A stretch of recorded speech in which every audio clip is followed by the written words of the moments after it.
Hello everybody, welcome to Cedars Upper School in Leighton Buzzard. It's Sacrifice Pro Wrestling up to Chapter 8, exit through the gift shop. I am the Mastermind Ollie Spring, joined today by TJ Lee. And we've got a very, very special guest with us. Indeed. Lest we forget, it is the man himself, TK Cooper, a man known to everybody in the pro wrestling scene right now, one of the highest commodities. How are you, TK? Hello boys, hello wrestling community, how are we all doing? I'm good, thanks. Well, I mean, I'm 99% there, you know how it is, leg troubles. Absolutely. And you're going to be back before we know it. And right now, hell of a contest for us, Ollie. This is Chakara! So we are kicking off with a ladies tag team match. Chakara really making an impression in Sacrifice Pro. She basically came in, kicked the doors down, beat Jayde for the, and that's never happened before, guys. The story started 2 months ago. We had the queen of the Sacrifice division in Jayde, a woman who was running roughshod over everyone anywhere she went, and I think she got complacent. Chakara came out of nowhere, took her to her limits, and gave her her first loss in a Sacrifice Pro ring, and since then, she's kind of laid her claim to being the dominant woman of Sacrifice. And as we saw last month, she took Bobbi Tyler to her limits, got the win, and when she was going for an extra assault, Jayde came out and saved her former rival. And now, introducing her tag team partner. Now we've got a very interesting debut coming out with us as well. That's right, so we have got tag team action, folks. In one corner, we will have the Poison Princess Jayde and Bobbi Tyler. But right now, we Chakara's brought friends. Yeah, she's got a very, very special Death Eater friend. The intergender champion. Making her way to the ring this time, she's the current Falling Star Limitless champion, Ashleigh Star! So Falling Star Limitless champion, this is an intergender champion. She'll take on anyone she can, and she's come here looking for a better challenge. And the women's division right now, TK, I think it's safe to say it's never been hotter than what it is right now, the current scene. No, this 100% Sacrifice is definitely onto something here. Jumping on the bandwagon of women's pro wrestling, which is obviously fire hot at the moment.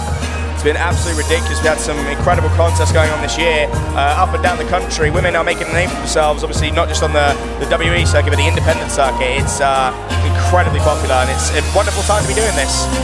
Opportunities are limitless, and we're giving them out in spades. And introducing their opponents.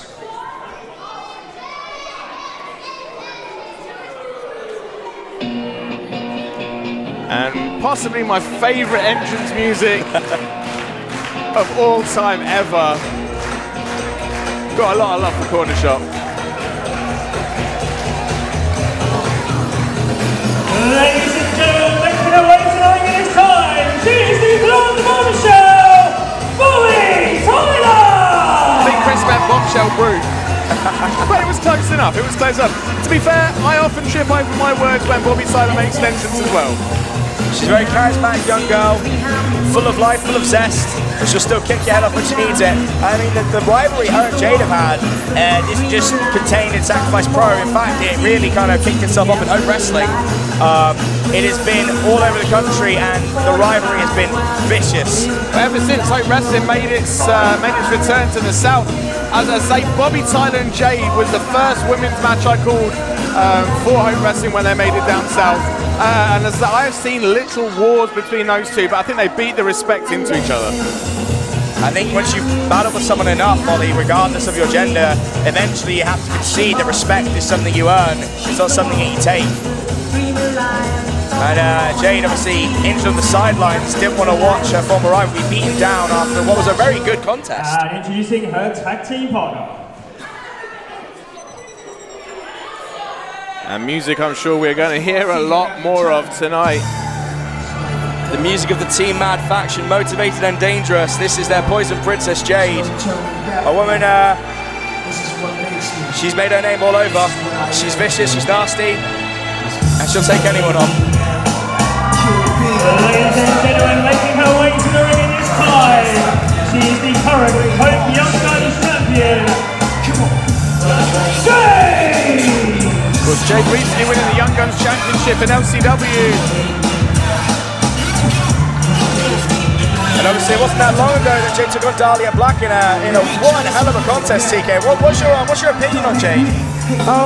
Yeah, no, I've got a pretty high opinion of Jayde. She obviously, she took my lady, she took my girlfriend to her limit, and from memory, she did actually beat Dahlia, which is a bit of a shame. But no, full credit to Jayde. She's obviously done very well for herself since the last time I seen her. She got got herself a championship belt there. Take nothing away from Dahlia Black, who's one of the top wrestlers in the world, and what she does. I mean, yeah, obviously, unbiasedly, she's one of the top wrestlers in the world, according to me, for sure. It just goes to show how competitive that division is, and each time these women learn, and the next time they face each other, it could go the other way. You just don't know. As the old cliche does go, anything can happen between those ropes, and it takes 3 seconds. A good cliche to remember. So this match is going to be an interesting one. A lot of factors that we're not maybe used to. Tej and TK. It's TJ and TK. Yeah, that's gonna get trippy, isn't it? Yeah. Sorry about that. You can't help your name, neither can I. From my perspective, when you look at a lot of Tyler and spectacles, a lot of spectacles going around. Oh, yeah. In this match. Yeah. It's hope these girls can see without them during the match. Hope they're all wearing contacts. That'd be a problem otherwise. I think what's interesting, the wild card is Ashleigh Stark. To a lot of people at the Sacrifice Faith, they've never seen her before. Yeah, making her debut today, folks. And they know she's an intergender champion, but they already know of an intergender wrestler, and that is Jayde. Jayde has gone around and done that already. So, look at that shotgun kicks. Strong kick to start things off. Opening the match up. And you know, I won't lie, I was expecting this one to break down very quickly. Yeah, early chemistry from Bobbi and Jayde here. That's unexpected. Well, I think when you have a rivalry that goes on for so long, you will become in sync whether you like it or not. They're best frenemies. Yeah. That's the word, right? Frenemies? Yeah, sure. That's what they are. And we don't know how much prep time Chakara and Ashleigh Stark have got. We don't know if they've actually had a lot of time to really create synergy. Oh, Bobbi Tyler's getting ahead of steam. Flying through the ropes, taking out both women. And Jayde really wants to make sure she doesn't get left behind. I think she's going to try and match her. And Jayde coming off of a foot and ankle injury herself. Say, isn't she like, she's in the same boat as me with a bit of a gammy leg, isn't she? Yeah. Oh, look at that. Nicely done. Off the apron, cannonball, and the frenemies are firing on all cylinders right now. I mean, there was a moment at the end where she went in to get the save for Bobbi Tyler, and she, legitimately was on crutches. And when you have any nasty strike, then when you have a damaged ankle like that, she's putting her body at risk. Bobbi Tyler's going to fly. Team, sorry to cut you off. 2. Chakara not messing around on the outside there either with Jayde, taking liberties. No wasted effort on Chakara's part. It's interesting, does referee Liam Smith always seem to get the women's matches? How does that happen? Well, maybe there's sort of a luck of the draw. And Chakara making sure she's senior referee Liam really needs to take control here. Chakara is out of control on the outside here. Just a kick to the face of Bobbi Tyler from Chakara. I mean, she's certainly making her worth there as a tag team partner. But yeah, you're absolutely right. Referee Liam really does need to kind of gain control here.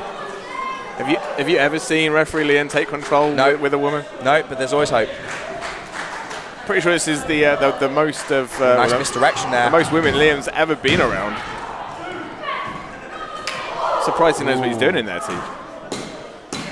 Ashleigh Stark so smooth, making sure that there's no wasted effort when she gets up, and those strikes are pinpointed, going for the lower back.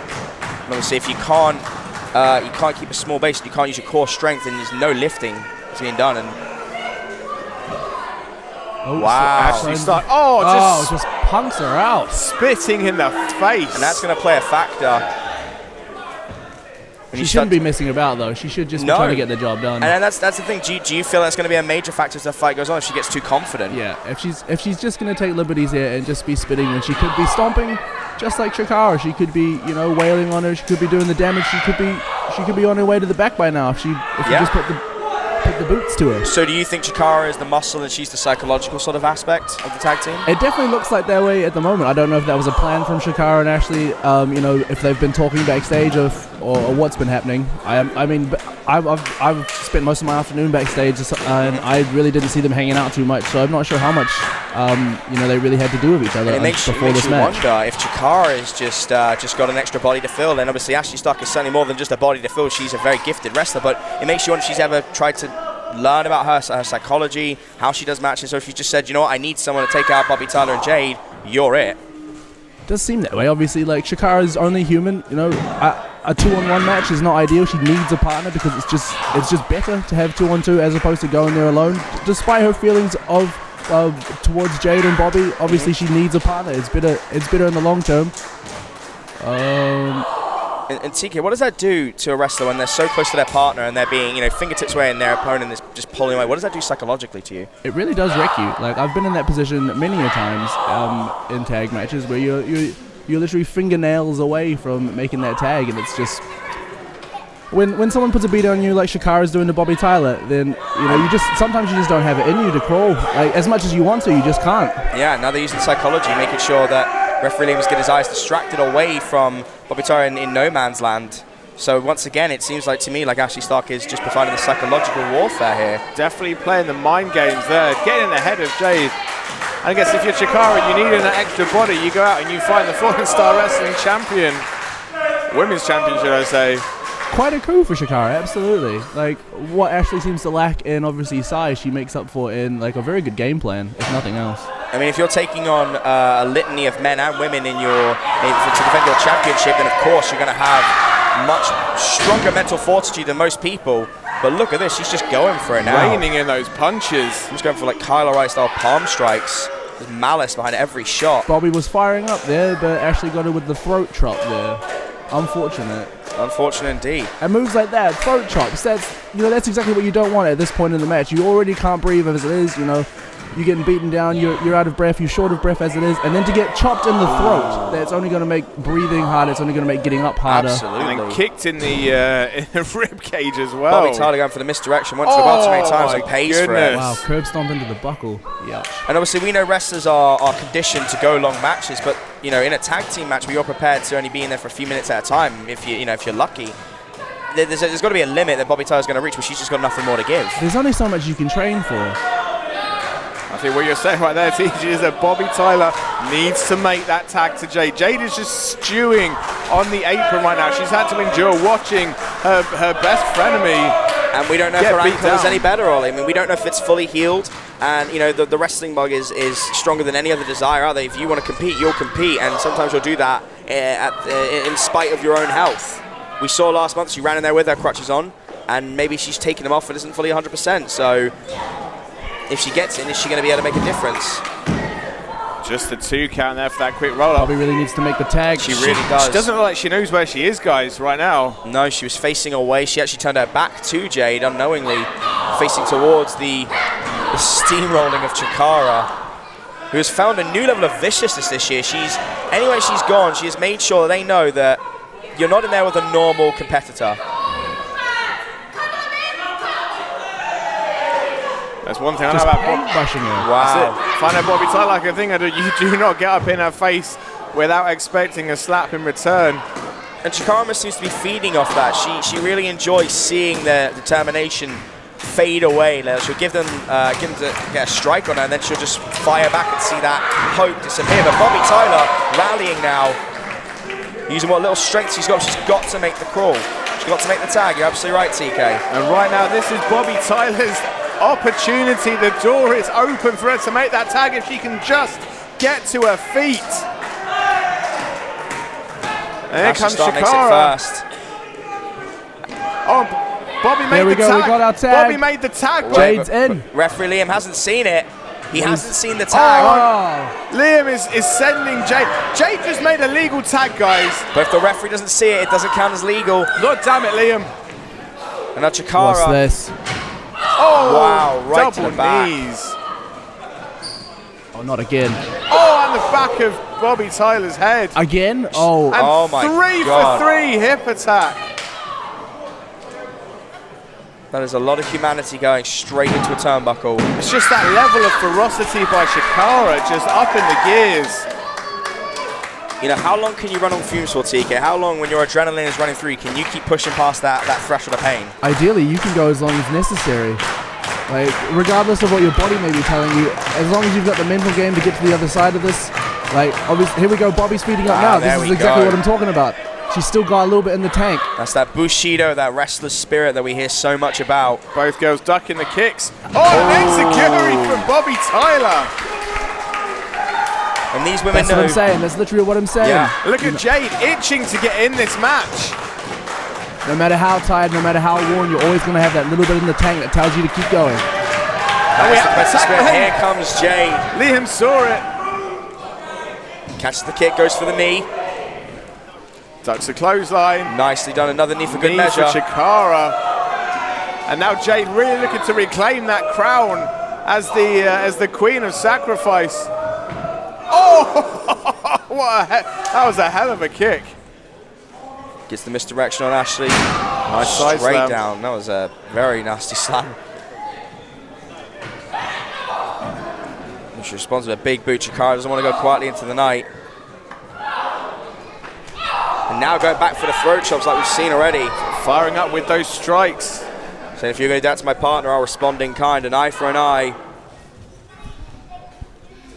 Are we used to seeing Jayde go up top? No. No, I didn't think so. she's not done it often, but obviously that shows how important this match is. But Wow. That's probably one of the reasons why. yeah, straight to the back, right for the kidneys. High risk She might be for a regretting reason, it. guys. Bobbi Tyler's got a second wind here. Oh, she's got her hooked. Oh, what a trap German suplex. But Ashleigh Stark's waiting. Oh, Fatmaster from Ashleigh Stark. The Death Eater, Falling Star, should turn around and see the Poison Princess. Go for trick or treat. Denied it. Oh, One of her own. taste of Rome medicine. Trick Trick or or treat treat. from Jayde. And of course, in a normal match, that would really signal the end. But right now, we have a few more bodies lying in that ring than Jayde's used to seeing. Jayde would not be denied that trick or treat. Somebody needs to capitalize here. Everybody's down. Everybody's vulnerable. The name of the game is who can get up first. And right now it's Chakara. Go for Bobbi Tyler. Ashleigh Stark focused on Jayde. I think Liam happy to let this one go a little bit right now. Strikes flying left and right from all four women. Slaps the forearms. Wow, you can hear them from here. Saying, come on, I can take it. Wow. Oh my goodness. Oh, misdirection from, oh! Headbutts. In But Jayde stereo. not wanting to wait. Oh, straight down. Turning her inside out. Chakara One, needs to get two. in there. Just in time. And this is it, with a match like this, you need eyes in the back of your head. And it feels like this, the emphasis on winning is more important for Chakara because it's her I've seen reputation this on the line. before. Chakara going Chakara Wow. looking for a widow's peak. Not again. She did this to Bobbi Tyler. She's got it hooked. Oh Oh, my Widow's Peak. God! That'll jack your back. One of the most dangerous moves in pro wrestling. Two. But Bobbi Tyler Bobbi making the Tyler save. making the save. Thank God she did, because Jay would not have been able to kick out of that. Oh no, Chikara's going for it again. She's got Bobbi hooked. Bobbi fighting. Hasn't Bobbi's got it all out. locked in though. Quick roll up. Schoolgirl. Two. But now it's Chakara in against Jayde and a standing angry Bobbi Tyler. Ashleigh Stark's still out on her back. Oh, double kicks. Boots. Jay's going up now. We've got trick or treat followed by a knee to the back. Just to add an extra emphasis to that. That could be all she wrote for Chakara Chakara. is out right Ashleigh now. Stark is stirring. That's it. Ah, but all it's too she little, too wrote. late. Ladies and gentlemen, here are your winners, Bobbi Tyler and Jayde! Revenge is ever so sweet for the frenemies, and after 2 months of domination from Chakara, we finally see a little bit of sunlight shine through and sacrifice. Hell of a match. You see right at the end there, guys, it was the teamwork between both girls. It was a trick or treat from Jayde and the knee to the back from Bobbi Tyler. The extra nail in the coffin for Chakara. The first women's tag team match, and it did not disappoint. The female division in Sacrifice is growing all the time, and these 4 women are paving the way.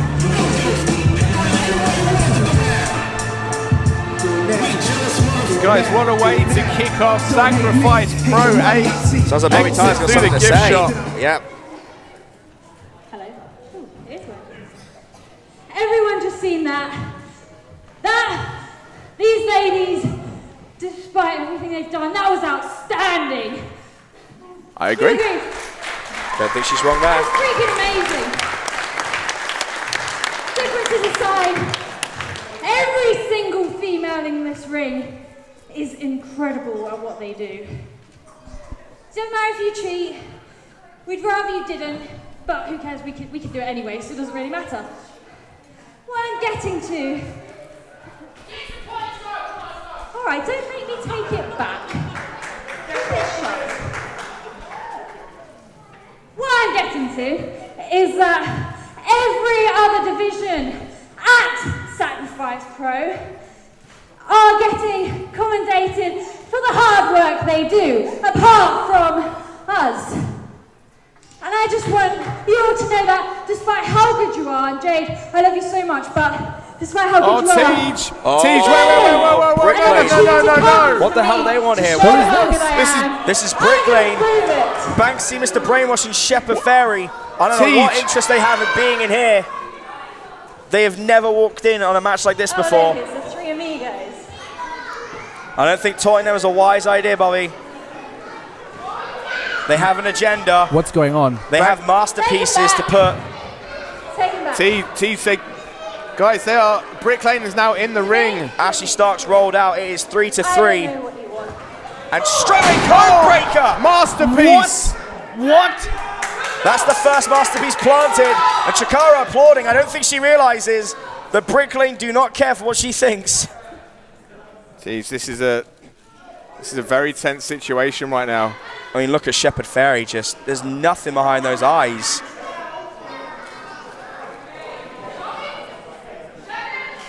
And Jayde just watching on. I don't quite know if Chakara knows what she's in the ring with Get right out now. of there, Chakara. Get out of there. I think she thinks that they're going to help her, but that is not the case. Chakara, you are not in a safe place. Oh, the drop kick.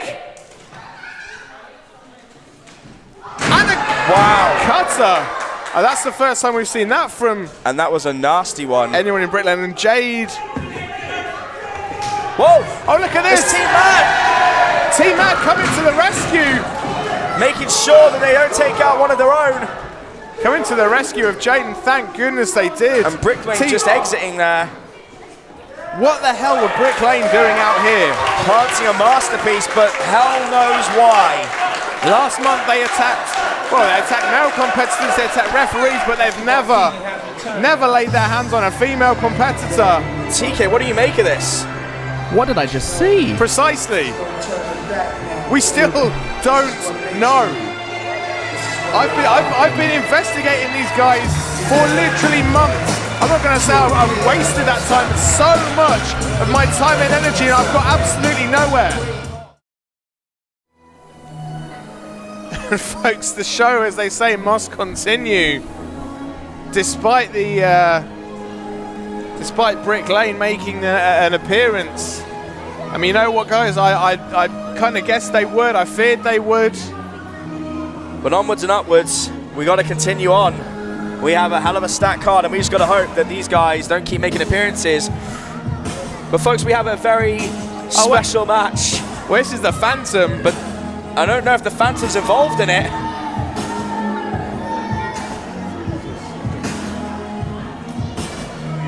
Folks, we have the match coming up, but the Phantom decided to make an appearance. From one disturbing individuals to another. You said it.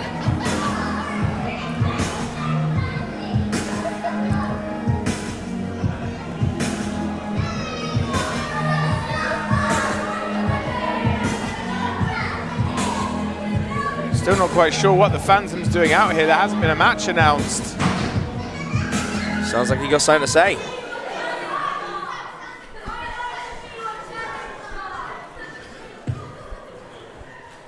Long gone, but never forgotten.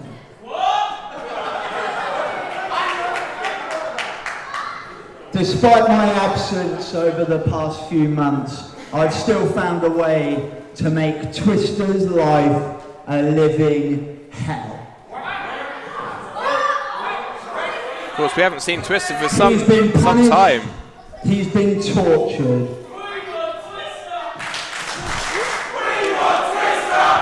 Crowd making their But opinion very tonight, well known. Twister, that could all come to an end. If you give up your spot tonight in the 5-on-5 All-Star match, I will make the torture and the punishment stop. Of course, Twister has not been seen since the Phantom and John Grimm kidnapped him.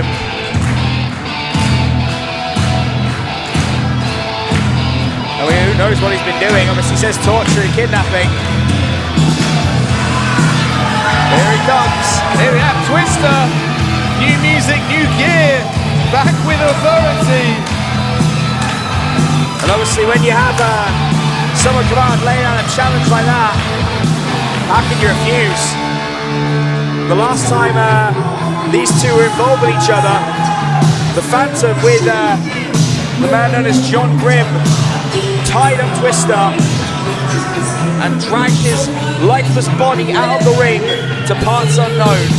And then when Twister tried to make his comeback and take on the man known as John Grimm, Grimm literally breaking Twister in half. And we haven't seen Twister since, he's been recovering. The Phantom says he wants Twister's place in the All-Star match later on tonight, folks. High stakes nonetheless.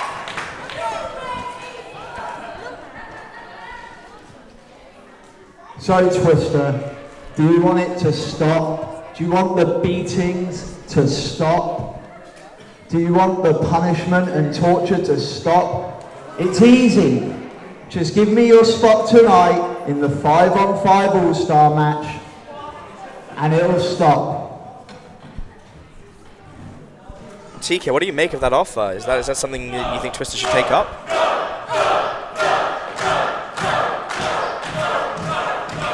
It's a difficult thing. Don't listen to him, Twister. They're not the ones that are getting kidnapped and beaten.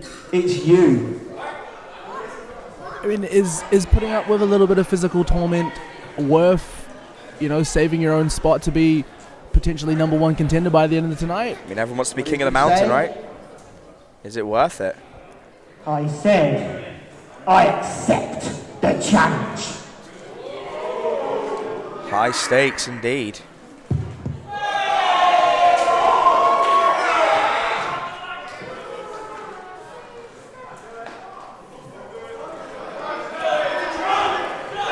Phantom offering a handshake. Wouldn't take it, Twister.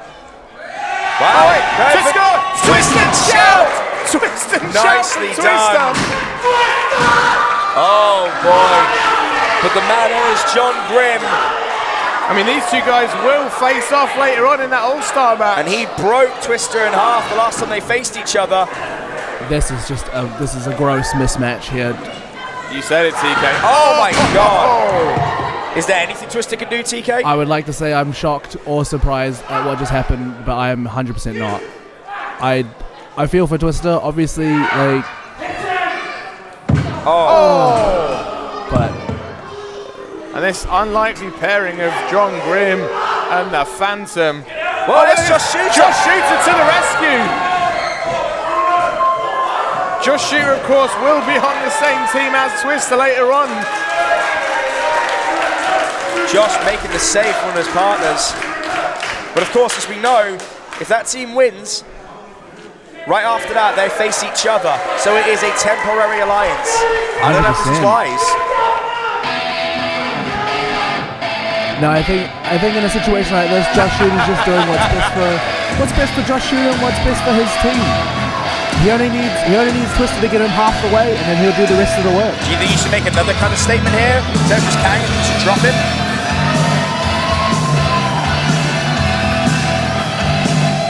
I mean, you got to think everyone's looking out for #1. And Josh Shooter. I mean, we're used to seeing Twister being picked up and kidnapped, but not quite like that. This one has slightly more positive overtones.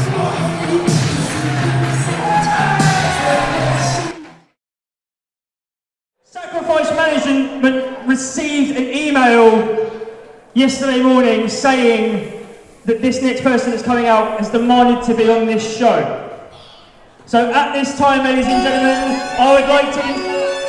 if I'd known it was that easy, I would have done that. Never say never, TK. The future is bright. No, it's fine. I've got the sacrifice email. I'll be sure to demand when I feel better. You are always welcome on our commentary with TK. A man who is not, however, Spike Trivet. It's the privileged Spike Trivet. At this time, I'd like to introduce to you the privileged prince, Spike Trivet. A man who does not care for anyone. No decorum. He almost kicked that baby. And if you've ever heard Spike Trivet, this is what he does. He goes out with champagne and spits into the crowd. He does not care what you think. Who wastes champagne like that? Well, when you've got money like Spike Trivet does, you know, champagne by the bottle is not a big deal. And this is what he does. And he does this not just to show his wealth and show his privilege, but to make sure they know that he is above all of them. I heard he bathes in magnums. That would not surprise me. The ice cream? Yes, no, not the giant champagne bottles. Literally, he gets 4-pack minis and just bathes in them. Wow, you really must be rich to be doing that. Magnums are expensive, man. Well, the mini packs are. That's what I'm saying. Yeah. That's how much money he's got. They're no fab lollies. Hello, sacrifice. It's not a very nice way to say hello, is it? For those of you who don't know, my name is Spike Trivet, wrestling's answer to Teresa. Wow, they made an impression immediately. I don't think we've ever had anyone get booed that loud and that quickly. That's what happens when you stand on It's just people's your time feet. you're wasting. And spit on them. We'll start from the beginning again and again and again. I hope he doesn't. My name is Spike Trivet, wrestling's answer to Teresa May. I think that says it all, guys. Born, privilege bred, expensive taste and silver God, you could spoon. hear them. The king of strong and stable style, the privilege prince, and I've got something to say. I hear he's got Theresa May on speed dial. Oh, it's not something to brag about. It is for him. This promotion Where do you think he gets his magnums from? has been going for 8 months. And 8 months is 8 months too long to bring Spike Trivet into the picture. You have wasted your time. You have wasted all of these people's time because you did not bring me. Spike defecting that to sacrifice management. Very biting Also, words. do you know what a buzzard is, Leighton Buzzard? It's a bird that lives in America. You've never been there, have you? Never been on a plane, I imagine. A buzzard picks at dead bodies. Very committed. And that's exactly what this community does. very committed by crowd. looking at it. Yes.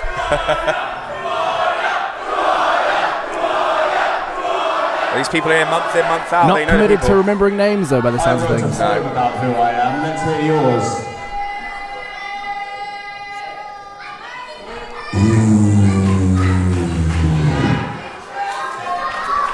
So that poem was just hot air, if you It's ask a me. pleasure to meet you.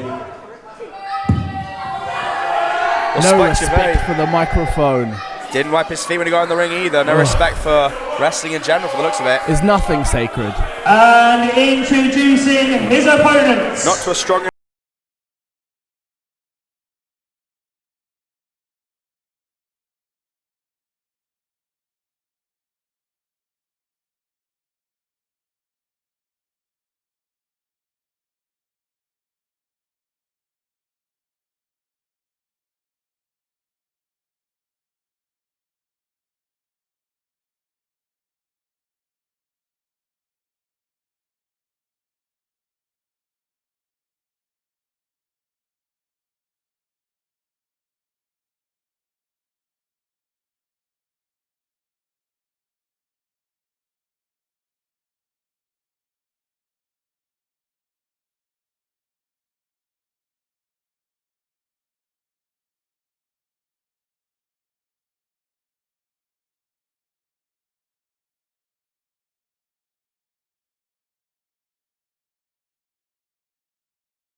All over the world, honing his craft. It's been a while since I've seen this guy TK, what's your prediction, brother?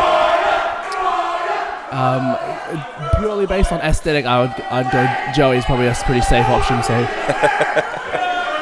there's also a bit of bias there. Would you like to see Spike Trivet just driven into the map? yeah, you know, I'm not a massive Spike Trivet fan.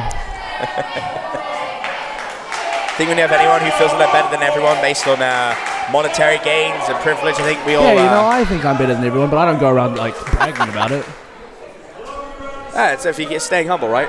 Yeah, you know, I'm very modest about how good I am. Spike not wanting any part of the in-ring action with Joey. And to be honest, guys, I don't think I can blame him. Spike's really going to be relying on some kind of power outage to get the upper hand here tonight. Looks like it, or he's just going to grab that glass bottle and smash it over Joey's head. If there's any chance of being struck by lightning, I feel like that's Spike's best options here. Oh, can't even get in the ring. Yeah, there you go, mate.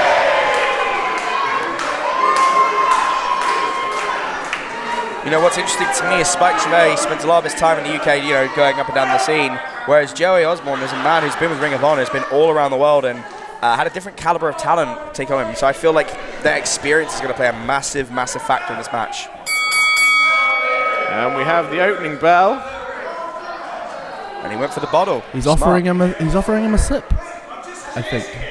No, he's definitely not. I'm kidding. Oh, he's going to be offering him some kind of sip. I can only imagine. Oh! Spitting in the face of Joey Ozbourne, and I'm sure there's a saying out there about poking a bear. There's some Not something you want to do. That's uncouth. It's very uncouth. It's not nice decorum. I concur. We English people have a nice sensibility, and it doesn't involve spitting in people's faces.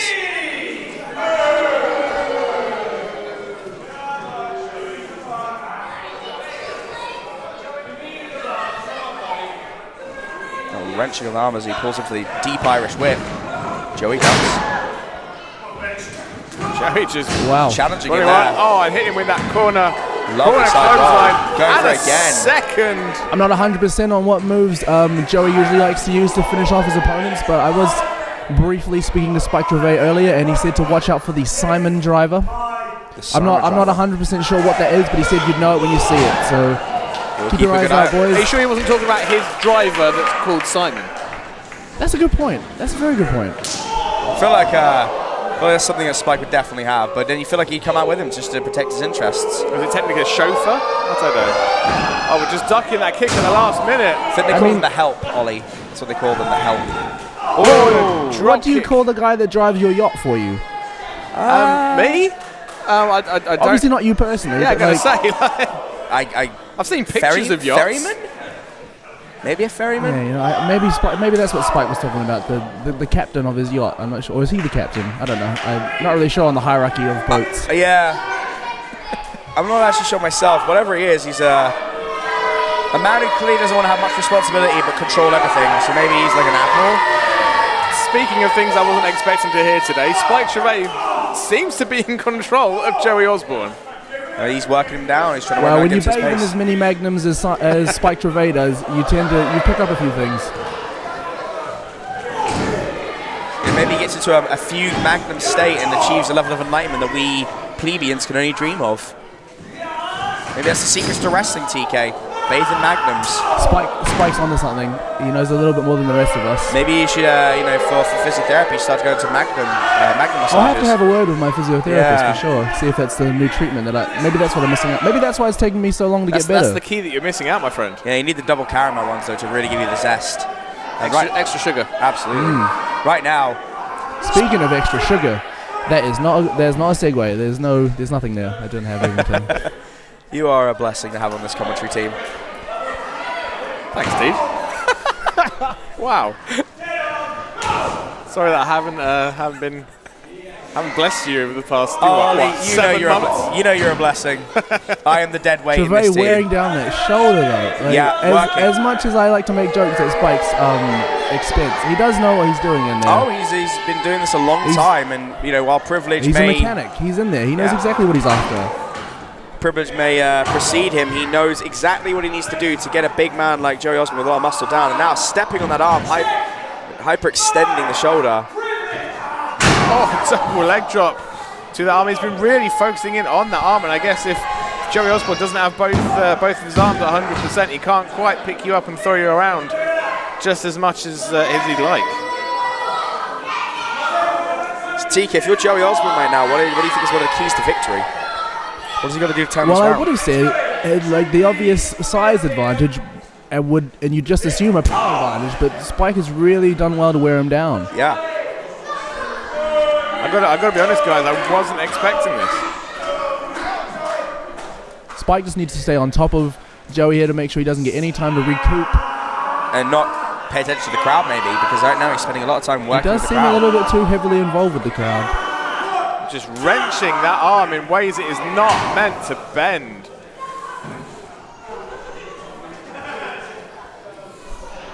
The Deliveroo guy just left.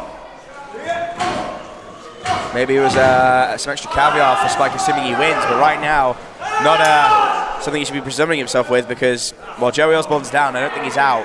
You don't get to the level of wrestling talent that Joey Ozbourne gets to without learning how to take a beating and give one back. Always dangerous. Spike's cooling here. Or is this part of? Oh no, this is Joey. Spent too long talking trash. Now Joey firing back the clothesline. What a clothesline! And a effortless scoop slam. Huge slam.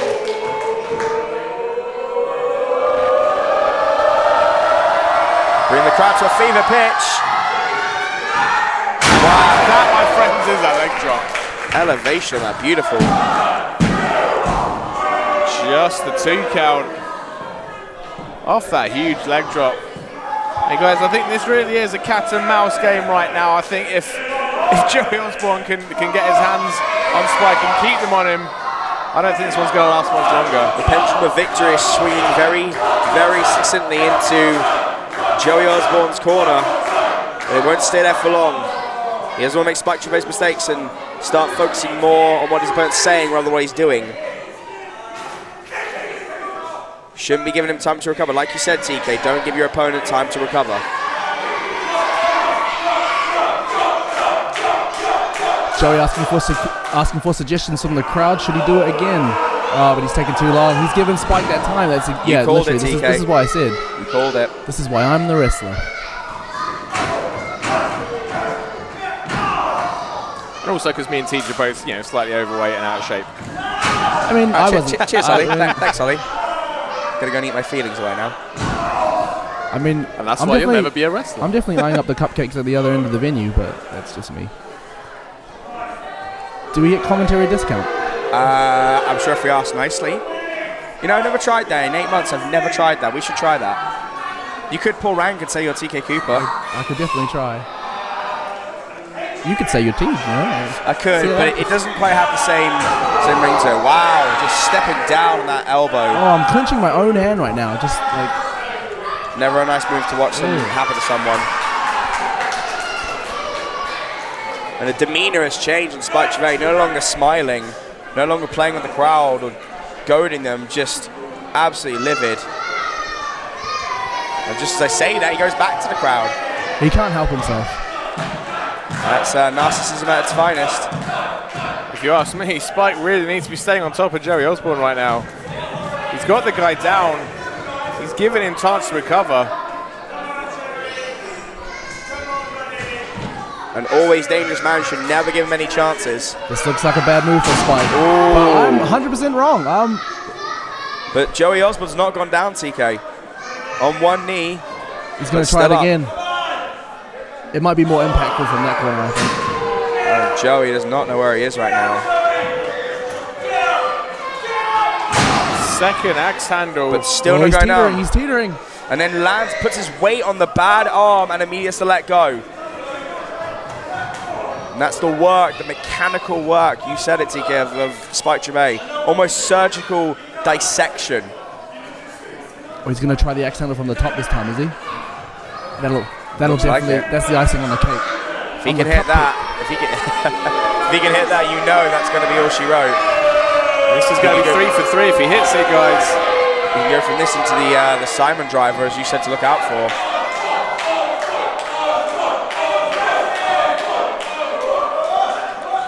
Oh, Oh, went to the Ozbourne well catches it. one too many times, and a Spinebuster. Spinebuster from Lovely. Joey Ozbourne. That'll take the wind right out of you.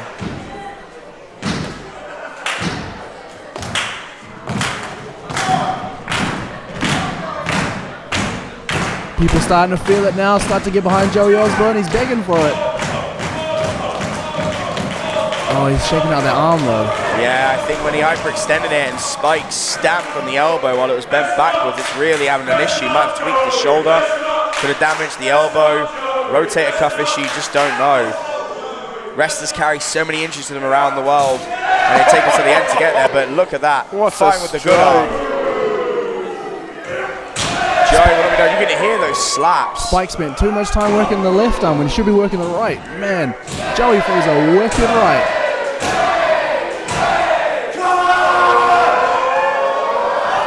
Spike just shutting him down. Cuts him off with that knee to the gut.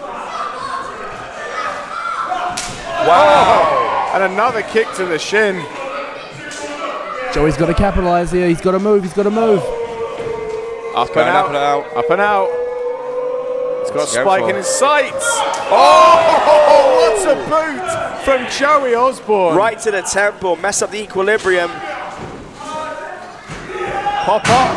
Oh. Nicely Blue done. Thunder Bomb. 1-2. Spike Trivet out at 2 9/10. Shades of a young prototype there with the blue thunder bomb. Very good. Very good. Very few people can execute it as flawlessly. Takes a lot of effort to not just lift up your opponent, but use your core strength to turn around and slam them in one fell motion. That just shows the level of work that Joey Ozbourne's consistently putting in his career.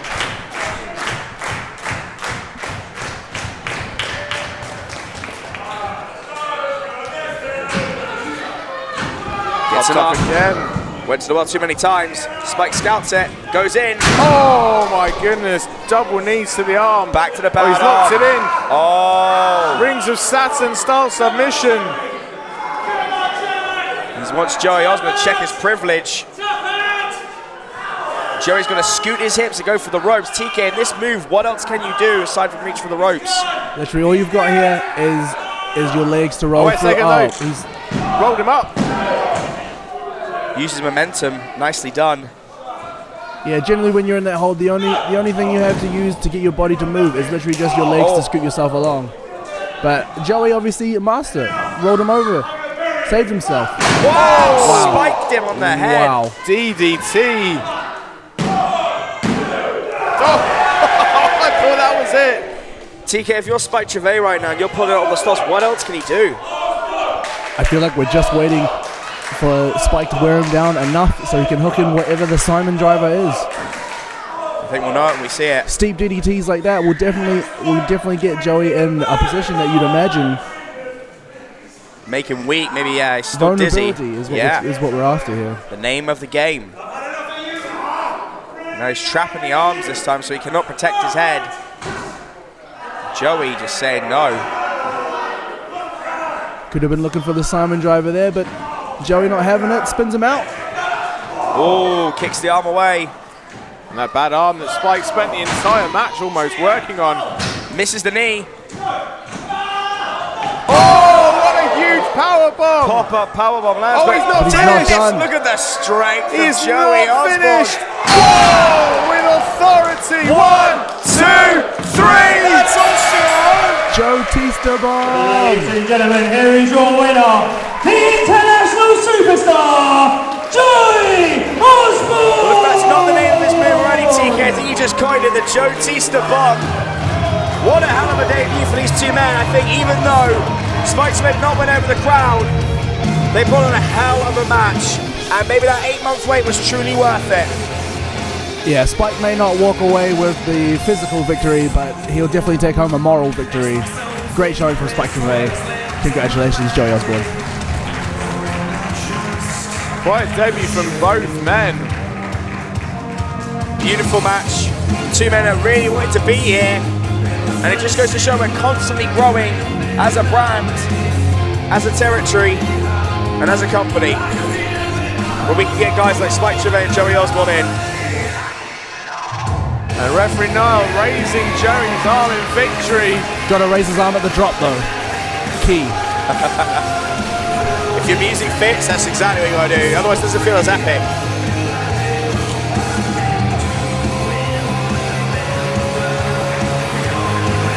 A show of appreciation from the crowd for Joey Ozbourne. I'm sure it's not the last we'll see of him or of Spike Trivet. Well, guys, we're all about introducing new people, and this is another match that does just that. Two men that are going to be very, very interesting to step into a sacrifice ring for the first time.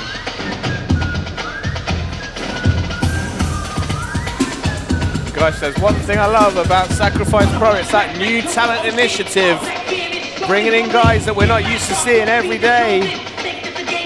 Keeping things fresh, making sure that the crowd is getting something unique in addition to everything else we do with our storylines. Here we see Damon Ladies and gentlemen, making his way to the ring in time from Berlin, London, this is Damon Moser! As you can see from the back of his jacket, it is Moser versus everybody, and he is currently on his quest to fight everybody. So, I mean, that's the main impetus, I'd imagine, for him being here at Sacrifice. Find a new crop of people to tick off the list of everybody. Like a lot of competitors, he wants to be number one, and he's a man with the credentials to back it up.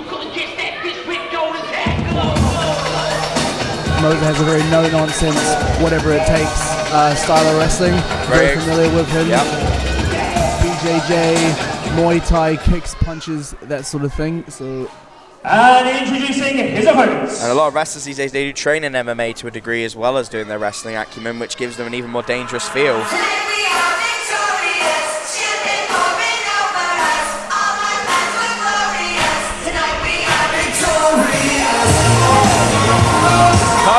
Ladies and gentlemen, making his way to the ring this time, this is Kingsley! Guy who raises the mood whenever he walks in a room.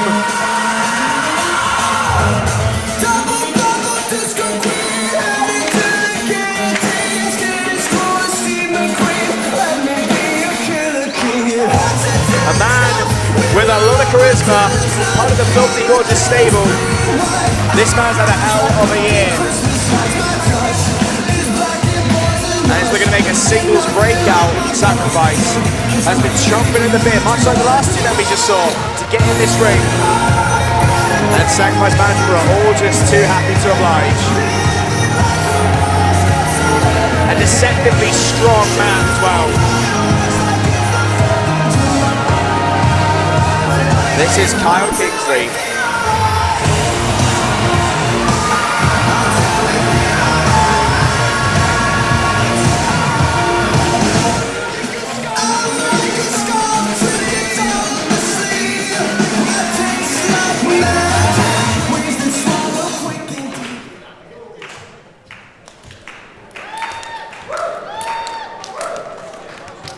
Again, much like the previous match, a lot of intrigue.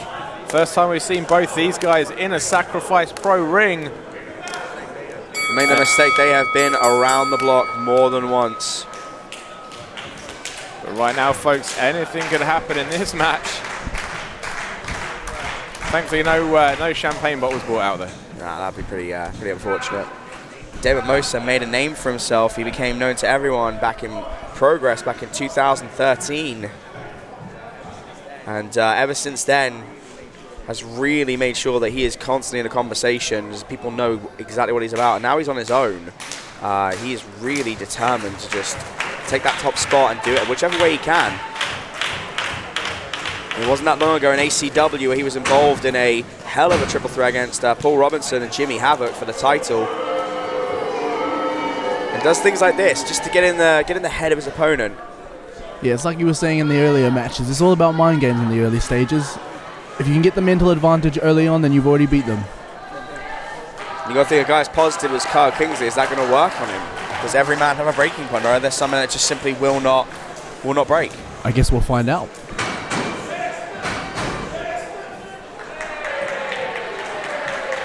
Turnabout's a fair play for Kingsley. Giving Showing that Moser he a will not taste be of his own intimidated. medicine. Yeah.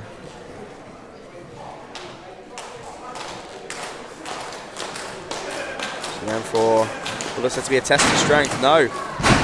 Moser not wanting to deal with that, goes straight for the feet. Tease, you always say about chopping down a big redwood, you do not start from the top. No, you go straight for the bottom, but Kyle does not want to be inactive on the ground. He is actively trying to go for something, which is good, because when you've got a man like that who has an experience, like you said, in BJJ and grappling, who knows exactly how to take your joints and lock them up. But Kyle Kingsley with that reversal. Kyle showing that he knows a little bit too. Was going for what looked like the armbar there before Damon put his feet on the ropes. Sending a subtle message that perhaps you can't manhandle me the way you have everyone else, Mr. Moser.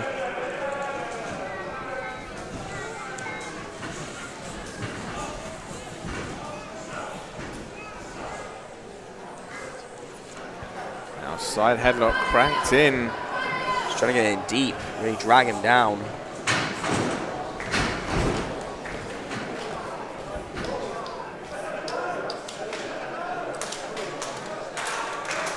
Of course, as anatomy goes wherever the head goes, the body follows. Kyle wrapping his legs around once again, trying to restrict the air. And if he's in top position, it makes it a lot easier. So he's wrapping his legs around as well. Kyle has very, very thick thighs. It's not going to feel good against your jugular or your windpipe. Damon now trying to reverse that equilibrium. Instead, just getting out and saying, none of that, sir. It's a straight up slap. That's to some the disrespect. face. TK, do you think this is wise? It's all just games for Moser at the moment. We're still in the early stages. He knows what he's doing. It looks like he is renting headspace in Kyle Kingsley's mind right now. Seems to have pissed off. This might not have worked in favor of Moser. No, definitely not. Lovely sequence. Compress the back and then just slam down to add extra authority. Completely take the wind out of your sails. Pushes off, very clever by Moser. Uses his opponent's momentum against him. The look on Kyle Kingsley's face. Wind clearly knocked out of him. So quite a big man, just double foot stomp into his rib cage.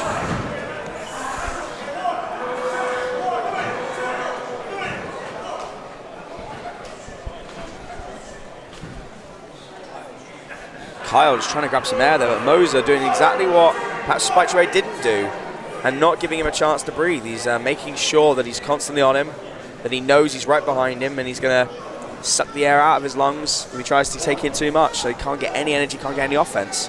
Now just a series of European uppercuts, and a nice snap there. Again, locking in a rear chin lock. Really keeping Kyle Kingsley from getting to his feet, getting any momentum. It's a guy the size of Kingsley, once the wheels start turning, it's hard to put the brakes on. Some clubbing blows to the back there. Just the disrespect that Moser does, and I think you're right, TK, it is all just mind games at the moment. The moment you think you've got him figured out, he just gives you a strike just to sober you up and not the taste out of your mouth. It's not all just a few slaps and pushes. He will try and knock your teeth out and spread them over the canvas, should he get the opportunity.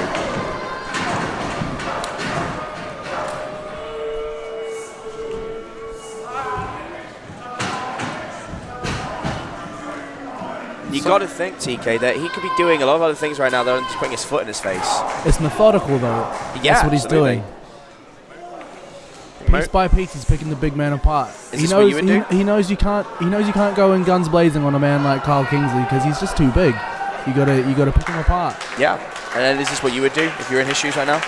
This does seem like the most intelligent way to go about tackling a man like Kyle Kingsley. So yeah, 100%, I would be doing the exact same thing. And right now, intellect outweighing emotion, but you got to wonder how long before Kyle does something to raise the ire of Mr. Moser and he goes into a sort of a berserker mode.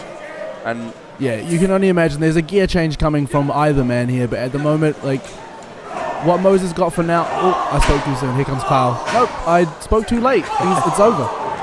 Wow, right to the back. That's just a plain old stomp to the hand and then a kick to the face. Giving him no safe haven, not even on his knees. Oh. Not sure he got all of that, but I think he got enough. No, I didn't quite get all of it, but he did turn, and when he did the Fisherman Buster, make sure that give him a little bit of a whiplash effect.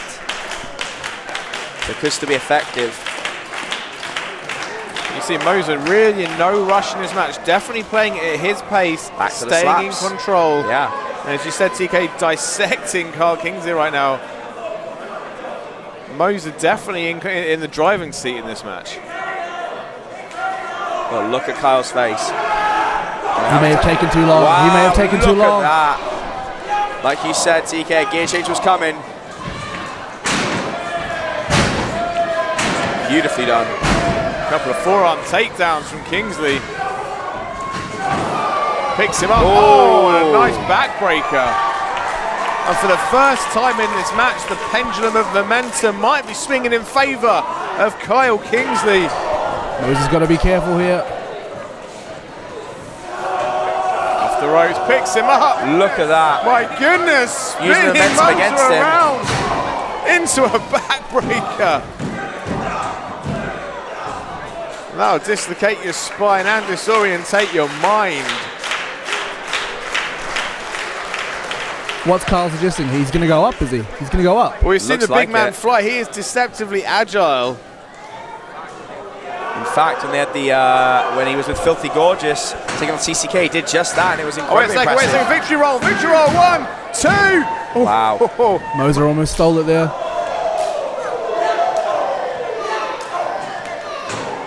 That's a case of who hits harder. Trading elbow for a knee, a discus elbow. Both guys struggling to stay on their feet. Just shows you how much both of these guys are putting into this one. Well, they know that Sacrifice Management's watching. A lot of people are watching. Neither one of them wants to walk away with an L. Kyle's literally asking Moser to give him one now. That's cheeky. I think he knows that he's going to get fired up from a repeat of strikes. Definitely some mind games with the ball in the court of Kyle Kingsley. Look at that face. He's enjoying it. This is what he wanted, the spirit of competition. Wow. These boys aren't pulling them either. No. Concussion City's waiting for these boys if they're not careful. But neither one of them wants to back down. You've got to respect that. And there goes Moser. Oh, Moser firing up. There goes the frenzy I was talking about. Oh, my goodness. Oh, but Kyle Kingsley says... Going ham. Wow. Anything you can do, I can do better for Kingsley. Now, neither man is giving any of them breathing space. Oh, Moser saw that one coming. Nice misdirection. Nice shotgun drop kick. Moser looking to go coast to coast here. That's a hell of a jump. He's going to fly, but that is a long, long way. And Moser flies. Both feet landing, connecting. And Moser's back up. Corkscrew senton. 2, throw. You've got to think impatience is becoming a factor here, TK, because he didn't even go to the top rope for it. He was determined to get it done quickly, but I think if maybe he had a bit more elevation, he could have gotten the win. No, you're definitely right. Just that little added bit of height could have been beneficial. Oh, I don't know what you're thinking there, Mose. I don't think... Lifting him out of Kyle Kingsley, not smart. Oh, backbreaker into a flatliner. Innovative offense from Kyle Kingsley, but just a 2 count. You got to think. Still not enough. You got to think, boys, we're entering the final stretch here. Both men have given a lot. They've had huge bursts of energy, and now the toolbox is opening, and some of the sharper and more deadly objects are coming out.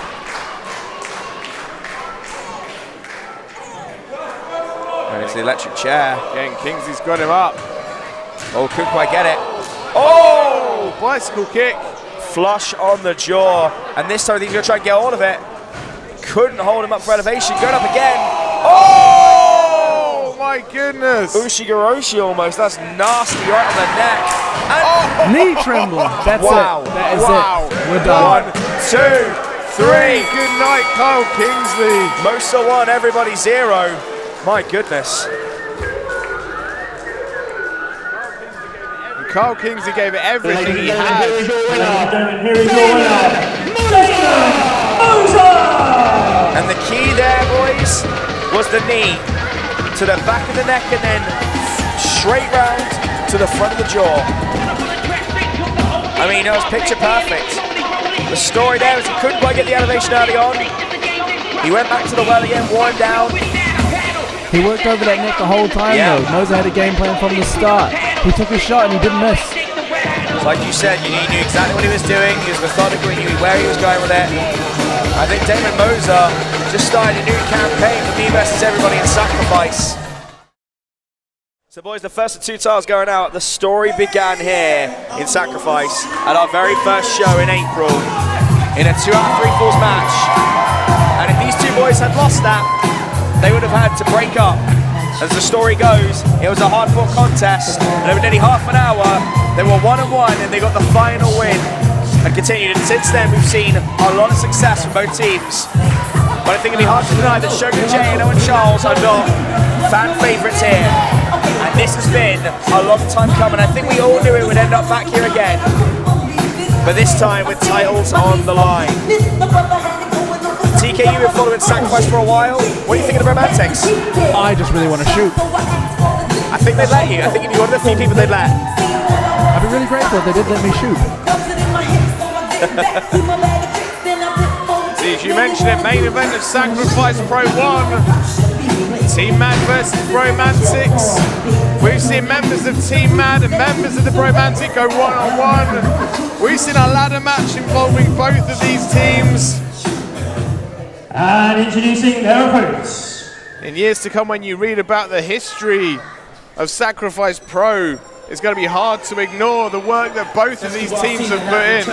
You got to think the story doesn't end here, but certainly one of the huge headlines from not so long ago was Team Mad winning the Sixx Sacrifice titles in a brutal ladder contest.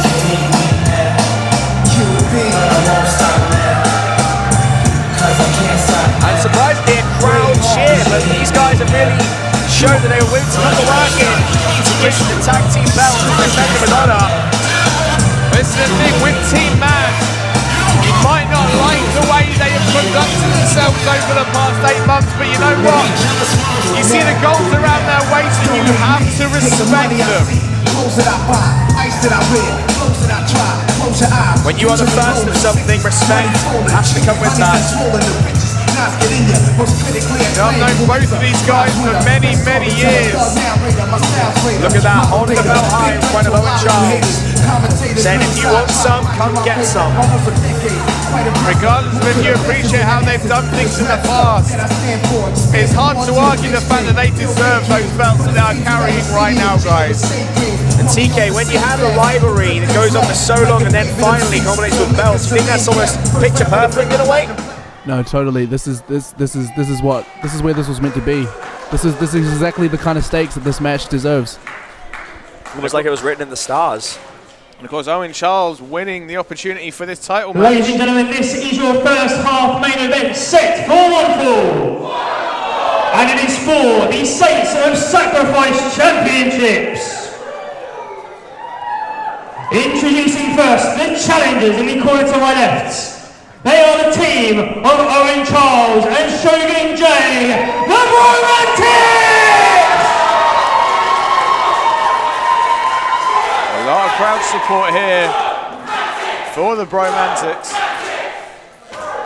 And introducing in the corner to my right, they are the current, reigning and defending Saints of Sacrifice champions, Chase Williams and Danny Mayhem, Team Mad!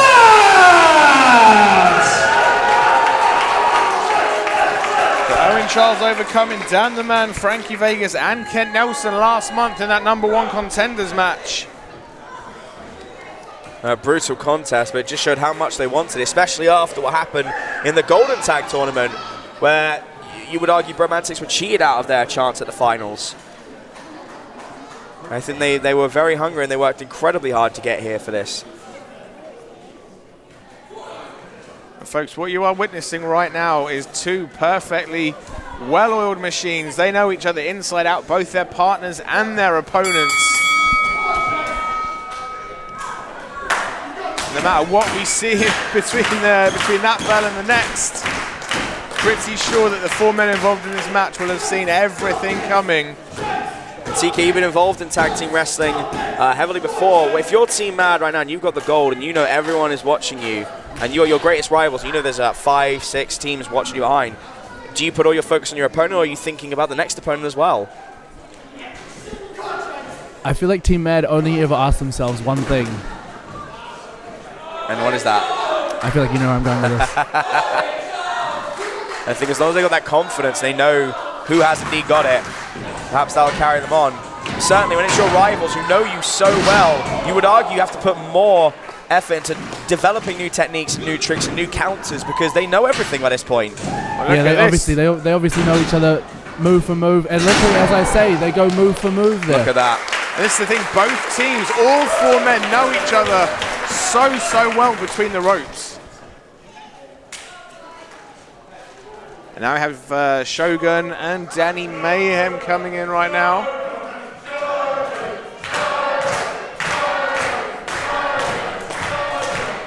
TK, when you're up against someone that you know so well, does that make life easier or does that make life harder? Because surely everything you're going to throw their way, they've studied and seen and felt 100 times before, right?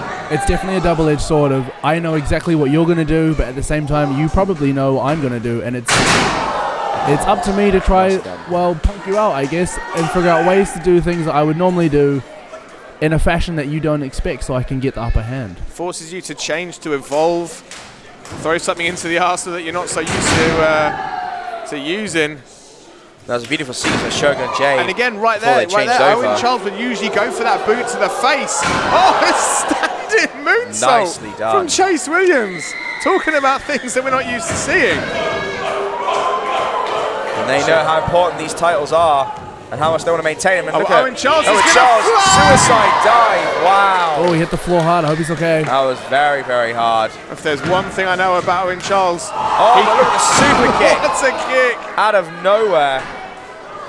Senior referee Liam, again, being very liberal with the rules here. I think when the stakes are on the line, like they are right now, got to let things go. Danny Mayhem going He's up and down. Wow.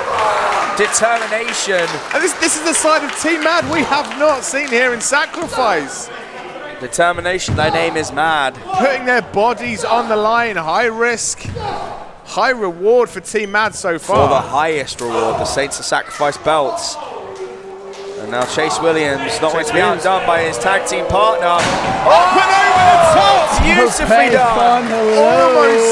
Almost landing on his feet. I'm in absolute shock right now. We are not used to seeing this side of Team Mad. It's like TK said, if you want to beat long-time rivals, you've got to adapt, evolve, and change. That is the law of the jungle, baby. Look at that sequence. Sling blade. This could be it. But Owen Charles in to break it up, but soon as he's in, Danny Mayhem Team dumps Mad him outside. in the driver's seat. They're watching everything. They are being meticulous. They're not spending time talking or shouting. They're just getting involved there. But never let a man like Shogun Jayde get an advantage. He is one of the best strikers in Sacrifice. He's hung up on the middle now. Oh, wait a second. I think we have a crimp kick coming. Measuring him. Crimp kick. Nasty. Goodness, in stereo from Team Mad. Owen Charles trying to get in there. Once again making the save. And again being dumped out by Danny Mayhem. They're doing exactly isolating the currently weaker opponent, the one who's been in longer, and working him down. Oh, look at this. Shogun Jayde in a very precarious position. Oh! Diving knee. Oh, what's Danny Mayhem got in mind? All right, handing over to Chase.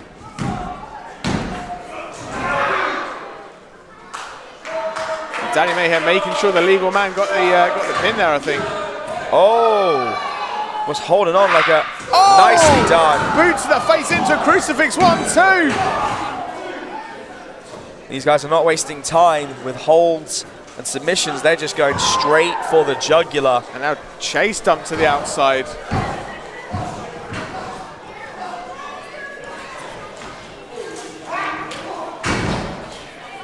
And now Danny Mayhem. What's coming. Nice. Senton. Rolling thunder. Rolling thunder from Owen Charles. Chase making a save. My goodness. TK, I'm wondering, just from your experience, do you think having a title makes this more of a psychological warfare for Bromantics, or do you think the rivalry, where if they didn't win, they'd have to break up, was more impactful on the mental state? I would say they've both got their merits of reasoning that the Bromantics would be taking it to another level. Tonight, though, as far as the titles go, I think that's just added incentive, really. Yeah, to be the best. Because if you're not the best, then why doing it? That's what we're all here for, the spirit of competition. Everybody wants to say they're number one, and the only way to prove it is to be able to raise up a championship. So, absolutely. Almost echoing words of Jacob Daniels, who's facing Jefe later on in a kind of almost career versus title match. That'll be a hell of a match. And oh, look at that! Tower of Doom, Danny Mayhem, the look on his face. Oh, that was close. That was so close to 3. And Danny Mayhem had to wait till the last second to catch his breath. Each man's already given an awful lot to get here. Now strikes from Chase Williams. Oh, wow. Oh, firing back. Discus forearm from Sugar J. Oh, nicely done. Almost Chase Williams and Owen Charles acting as mirror images of each other there. Oh, and again having exactly the same idea. That was like a car collision. And we're going to see it again. Oh, and a double clothesline. Wow. It just shows how well these guys know each other. They try something different, and it turns out they're doing exactly the same thing as their opponent. I don't know if there's a wrestling version of jinxing each other, but right now we could be just 4 guys who know each other so well and who still want it more than anyone else. Just who's got more in the tank. A nice springboard back elbow there. Here comes Chase Williams. Nice. Springboarding forearms up and over. Shogun J. Oh, discus roundhouse. Almost ends a Gyuri kick. That was shin to dome.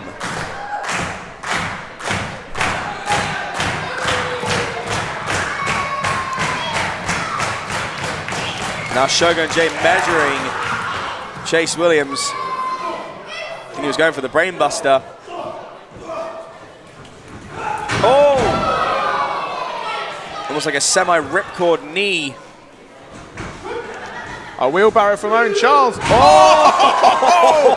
What's a move from Owen Charles? And now Danny Mayhem just about up to his feet. Oh, he saw him coming, but we've seen this before from Danny Mayhem. Oh, boy. Oh, suspended Right neck breaker. But look behind you, son. I think Shogun's going for that fidget spinner, I think. Oh, my God. Oh, just dropping him straight down. Forget the spinning. Straight down. The kicking out at the last moment. How on earth Danny got up from that, I don't know. How you could even lift your shoulder and your neck has just been driven into the mat like with such force. But Shogun J, the premonition, thinking it might be the end.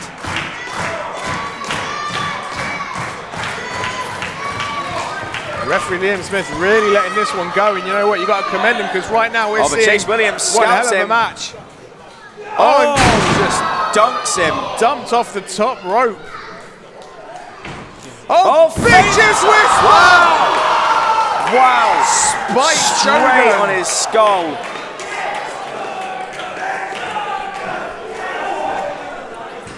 You got to think Shogun J's out for the time being. We could be going for the brainbuster.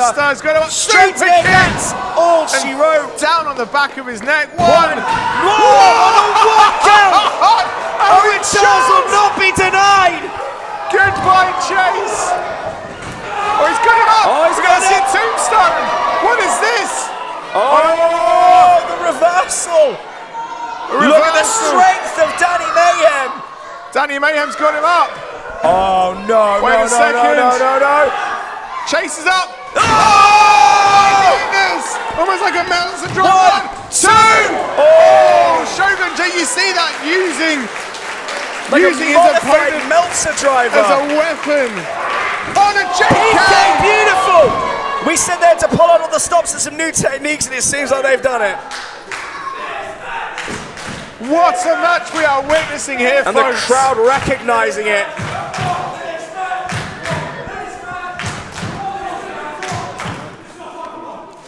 Calling up Shogun. Shogun saying you got to go for it. We're going to see a 3B maybe. Oh, just goes in the stomach. Kicks from Danny Mayhem. Oh, we're going to see stereo bitch. No, wait. 3B! 3B for the Bromantics. Is this it? 1, 2, 3. They've done it! The Bromantics are the Saints of Sacrifice! Ladies and gentlemen, here are your winners. And new Saints of Sacrifice champions. Owen Charles and Shogun J. The Bromantics! The 8-month journey is over! At Sacrifice 1, they even have to break up, they didn't win, and now they are the top of the mountain. Shogun J, Owen Charles, their first ever title win. What a result for the Bromantics. They pulled everything out of their toolbox and then some. What a win. TK, what do you think of that match? Wow, I haven't said much.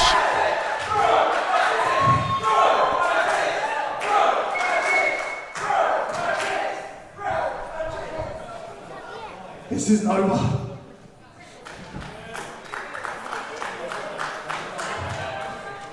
After possibly the toughest match we've ever had, with two of the toughest guys, you owe us one thing.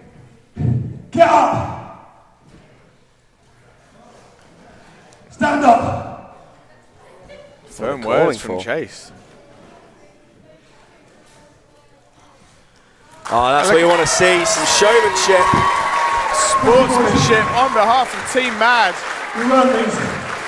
Like defending your life. TJ, I've got goosebumps right now. Defend them with your life, strong words, and they're going to have to hold some value. It's Bromantics, they're the guys that are going to defend it with spirit and soul. Man. Ending the first half of the show on the highest of highs. Your new Saints of Sacrifice champions, the Bromantics!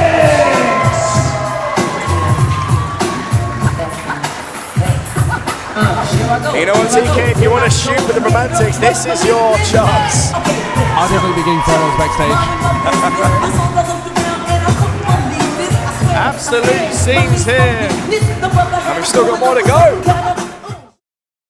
Well, Ollie, welcome back for everyone at home. But Ollie, despite the incredible feeling we just had of the Saints of Sacrifice changing over to our wonderful team here, Bromantics, this has a significantly darker implication behind it. Of course, Siege, we are talking about this young man here, Jacob Daniels, after the last show. Basically came out and said, look, I've had a handful of opportunities here at Sacrifice. I've been beaten at every single one. If I can't be the best I can be, I don't want to be here at all. Laid down the challenge to Jefe, said if I can't beat you, I will leave. Said if I'm not doing this the best, what's the point of being here? And it was a dark view into the man known as Jacob Daniels. Talks about his father passing away. The room that no one went into anymore was where Jacob Daniels was born. Jacob Daniels doesn't bother about friends. Doesn't care about anyone else. He cares about getting himself to the next step. You know, I learned more about this young man in that minute-long video than I have in months of being around him. He keeps himself to himself. Very, very solitudinal guy. Saying the words. I don't know. Introducing his opponents. But he is here right now, and it is basically all or nothing as far as Jacob Daniels is concerned. I mean, that's the way to be in this business, is competition. If you don't have the best spot, then really why are you here? And of course the man who holds the best spot as the Ultimate Sacrifice Champion, it's the Dragon Warrior, Jefe. And as far as challenges to throw down, Jacob Daniels couldn't have picked anything more grand as far as the sacrifice landscape is concerned. We're rejoined by TK. TK Cooper. Did you have a good rating, TK? Yeah, no, great. Nobody tells me when things are starting. Usually it's when the loud sounds start to hear a booming voice. It's all good. You're just in time for the Ultimate Sacrifice Championship match between the young brash upstart 16-year-old Jacob Daniels, who said, if I am not the best, then what's the point in being here? And has put his career on the line. That's really dramatic for someone who's only 16. Absolutely. He's put his career on the line against Jefe. Now, in the time that Jacob Daniels has been here, we have seen him go from being a trainee wrestler, go through the brass ring challenge, moving himself up, and has not won in a ring. He's not won in a sacrifice ring, and now feels like if this is the best he can do and he can't get the win, why bother being here? Could you imagine your first win inside a sacrifice wrestling ring being the win for the championship? I mean, it would be a dream story for Jacob Daniels if it was to come true. Is for the Ultimate Sacrifice Championship! Introducing first, in the corner to my left, the challenger! This is Jacob Daniels! No love for Jacob Daniels. Jacob Daniels going to want to watch out for those lights. They don't want to get his hair burnt. Yeah. And in the corner to my right, he is the current, reigning and defending Ultimate Sacrifice Champion. This is the Dragon Warrior, LJ! So the highest stakes for the title. And TK, if you're in Jacob Daniels' shoes and you haven't won in the ring in 4 months and you just think, I'm going to gamble it all on one victory. If I can get the title, then I'm the best. If I'm not, then what's the point of being here? What do you think it's a smart decision on It's his a big risk. Yeah. It's a big risk to go 0-4 and then just decide if you can't win a fifth one to just pack it in. Well, against the best as well. Like, would you do that? If you were in his shoes at his age? It's really tough. It's really tough to gauge. You got to admire the braveness, surely. No, 100%. He's definitely brave, but he's only 16. Like, it doesn't really seem justified to want to get. Like, if you can't do it after 5, it's not really enough of a real litmus test to distinguish whether or not you're good enough to be here.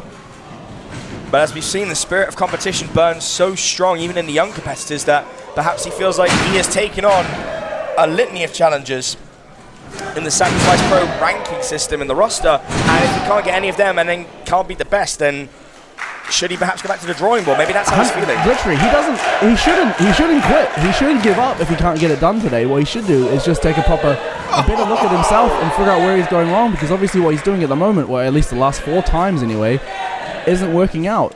So it's definitely a gambit. It's perhaps one that a seasoned vet like yourself can look back on and say, well, I wouldn't do that at his age. But when you're young and you're inexperienced, then you just don't know any better. No, yeah. 100%.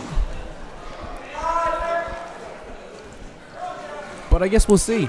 If it's incentive that Jacob Daniels has been missing, an incentive like this, I mean, I wouldn't suggest that every match, if he is to go on and win tonight, I wouldn't suggest that risking his career in every match would be... Oh, definitely. I mean, that would be suicide, don't you think? Like, if you were risking every single time that you're going to quit, then... Especially if he does win tonight, and then becomes champ, and then the next show loses, and then... What was the point? I mean, it could very well be that this is just because he needs to motivate himself, and exactly. If he wins, then perhaps that's what he's missing. Back. But definitely, if his mentality is, if I win now, I'm still going to lose. If I lose next time, I'm going to leave. Then that's a difficult thing to put yourself through. Perhaps it's for one night only. We don't know the mindset of Jacob Daniels, aside from the promo, which we touched upon, where he spoke to the Sacrifice faithful and said, if I can't do this, why am I here? And he said that when his father died, it's like a light went out in the house, and that was where the man known as Jacob Daniels was born. He doesn't care about making friends. He cares about being the best he can be. And there's a degree of admiration in that, but that arrogance, if he can't keep that in check, that could be what spells the end of his run with Sacrifice. Yeah, at the very least, as long as he's got a goal, as long as he's got something to aim for, then he should be okay. He shouldn't let four minor setbacks determine whether or not he sticks around in sacrifice. In the grand scheme of things, 4 matches is but a blink in the eye of a wrestler. It's a drip in the bucket. And conversely, if you're Jefe, if you're the fighting champion, a man who went through hell with Drew Parker, not just 1 month ago, they took the fight all around the venue, went through tables, went through chairs. A man who takes risks, and you might be ending the career of the next generation. That's got to be a conflicting emotion, even if you're the fighting champion, surely. I mean, that's not really Jeff's problem, though. It's not his fault if he ends a career. It's literally Jacob Daniels' choice to say, if I can't win, I will lose. It could have been Jacob Daniels against anybody tonight, and it's just pure coincidence. Just so happens to be him. Yeah, Jeff is literally just a victim of circumstance. And as the champ, it's his job to be champ as long as he can be. No, Jeff really firing up here.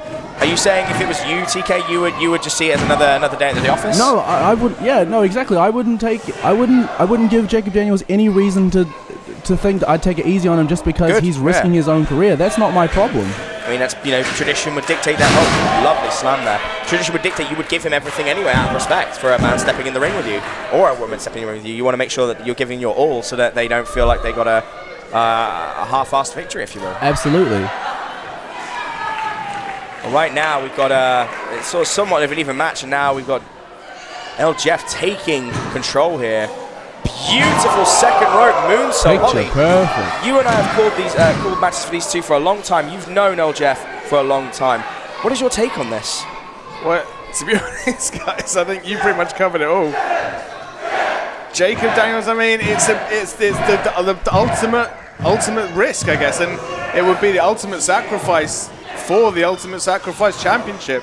And he's going for that sequence he loves so much. We saw it in the in that video package. Oh, wow! Went in for almost like a modified Jeff slam, but Jacob Daniels up, discus forearm.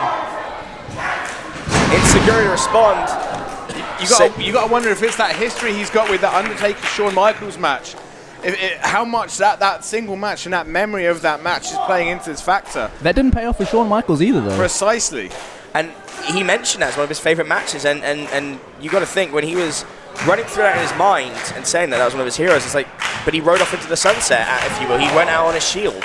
The final memory anyone's going to have of Shawn Michaels in that ring, at least in his in-ring career, which did end there, was a defiant Shawn Michaels crawling up the legs of Undertaker and just giving him the defiant pose, and his head being driven in a jumping tombstone, something that we don't see very often.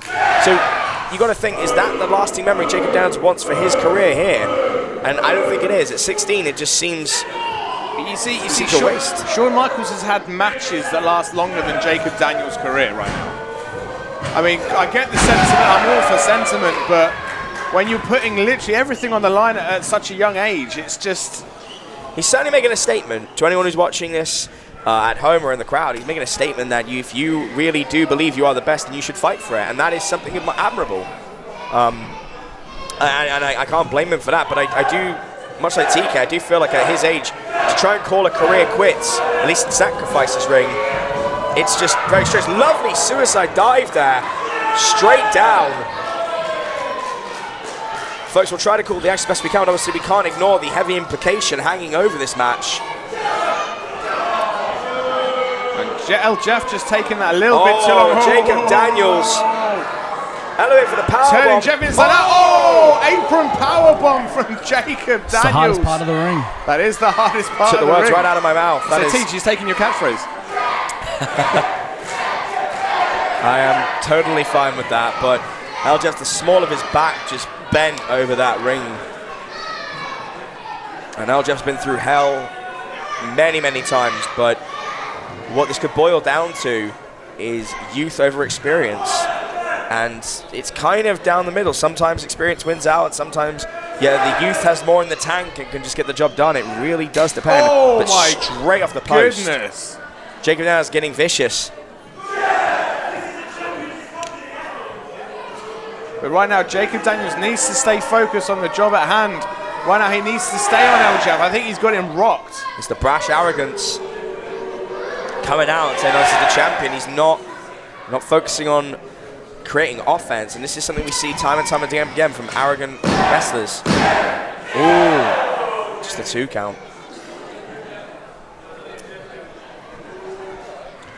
And TK, in your career, have you ever been in Jacob Daniels' spot where you felt like no matter what you do, you're not making progress and you want to call it quits? Have you ever been in that place? I can definitely see similarities in the early stages of my career, which I would say is the same thing for Jacob Daniels right now. He's in the early stages of his career.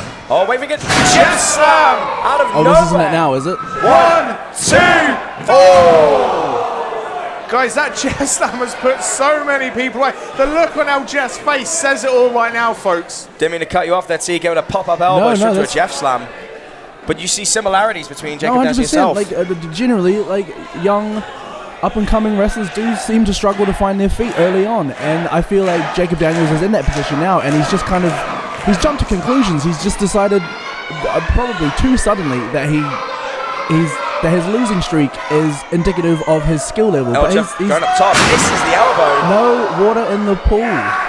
Oh, kick behind the ear. I think that's a fair point. Hopefully, if Jacob Daniels hears this, he'll heed that advice. Oh! Key crusher. 1, 2, 3. And folks, that not only is that the closest that Jacob Daniels has ever come to a win, that's the closest he's ever come to a championship. This thing with every single pinfall right now, it's not just another pinfall in another match. This is the guy's career, or alternatively, the grandest prize in Sacrifice Pro on the line. Oh, Jeff just crawling up there, and Jacob Daniels looks like he's going for possibly the Falcon. Oh no, he's hooking the leg. He's going for it a second time. Oh wait, small package. 1, 2, 3. Oh! And just like that, the career is over. And still, Ultimate Sacrifice Champion, the Dragon Warrior, LJ! Ladies and gentlemen, despite the positive music and the appreciation of the crowd, we have just seen, after 6 months, Jacob Daniels' very short career in Sacrifice come to an end. This kid gambled it all and lost it. He put his heart out there in that promo and said, when my dad died, it was like a light went out, and that's where Jacob Daniels came from. Whether he's arrogant or bore his heart to the Sacrifice faithful and said, if I can't be the best, I don't want to be here. You got to admire the gamble. TK, what are your thoughts on this? I'm not really sure what I expected. I mean, now that it's happened, oh man, I'm disappointed. Jacob, I know you said you'd quit if you lost. But after a performance like that, you don't deserve to quit. You should stay here for a long time. Now Jeff, kind words. words. The friendship. Jacob Daniels just... And that's what we want to see. Accepting it. And I don't know what this means for Jacob Daniels, but there's advice to be heeded.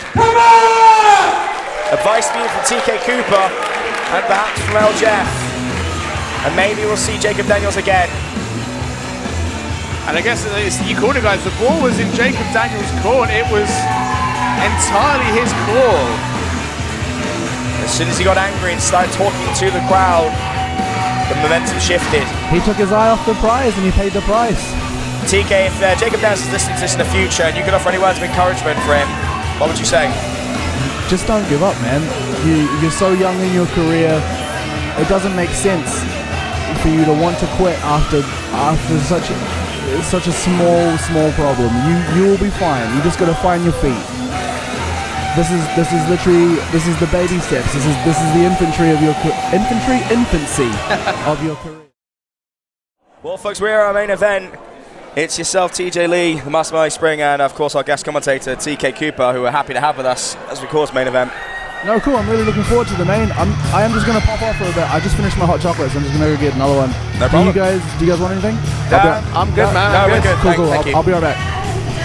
All right, well, while TK Cooper excuses himself, we actually have someone stepping in for him. It is SWA's owner and operator, Simon Brown, who we're very happy to have here. Simon, how are you? Hey guys, absolute pleasure to be here. What a main event we have as well. It's a good job you were sat there, man. Yeah. Just casually, conveniently sat here, you know. But yeah, I've watched the whole show. Absolutely incredible show from you guys once again. Absolutely awesome to be back in Leighton Buzzard. And you were here last month? I was here last month. I was here quite a while ago for Chapter 3 as well. I've seen you guys grow and grow and grow. It's absolutely amazing to see what you guys have been doing here. Your crowd have been growing every single time as well, which is absolutely phenomenal. It's a wonderful thing after 8 months to be here, and of course, we have a lot of imports coming in as well. We've had some people from SWA. We had Chuck Cyrus last month. This is it. Your current the champion. SWA Championship was on the line last month as well. Ashleigh defended the title. He's training at Gold Rush December 16th. December 2nd. You were close. You were close. It's in December. Christmas gets a bit hazy, doesn't it? So it's all fine. But what a match we have right here, guys. Jack Cave, first man in the ring. Jack Cave, a man known to sacrifice faith after the battling against Chuck Moser in was the most unique match I've ever seen. Making his way to the ring, he's the king of performance, Kelly Sixx! Of course, Kelly Sixx has been making a name for himself, quite much like actually done. Going around and making their debut in What Culture not long ago. In WCPW, part of the final main event of WCPW, I believe, as well, against the Young Bucks and the Bullet Club, and absolutely incredible. Yeah. I know. Wow, hello. Amazing. That was nice, wasn't it? Flashy for a man like Kelly Sixx. I'm not surprised. Very flamboyant, the whitest gear in professional wrestling as well. Oh yeah, it's almost blind, especially with those lights. Introducing participant number 3. So so far we have a man that takes himself very seriously and ends up in unfortunate situations in Jack Cave, but still someone you should watch out for. A man who's making his name as a high flyer and a risk taker. And the third man, the gatekeeper of sacrifice.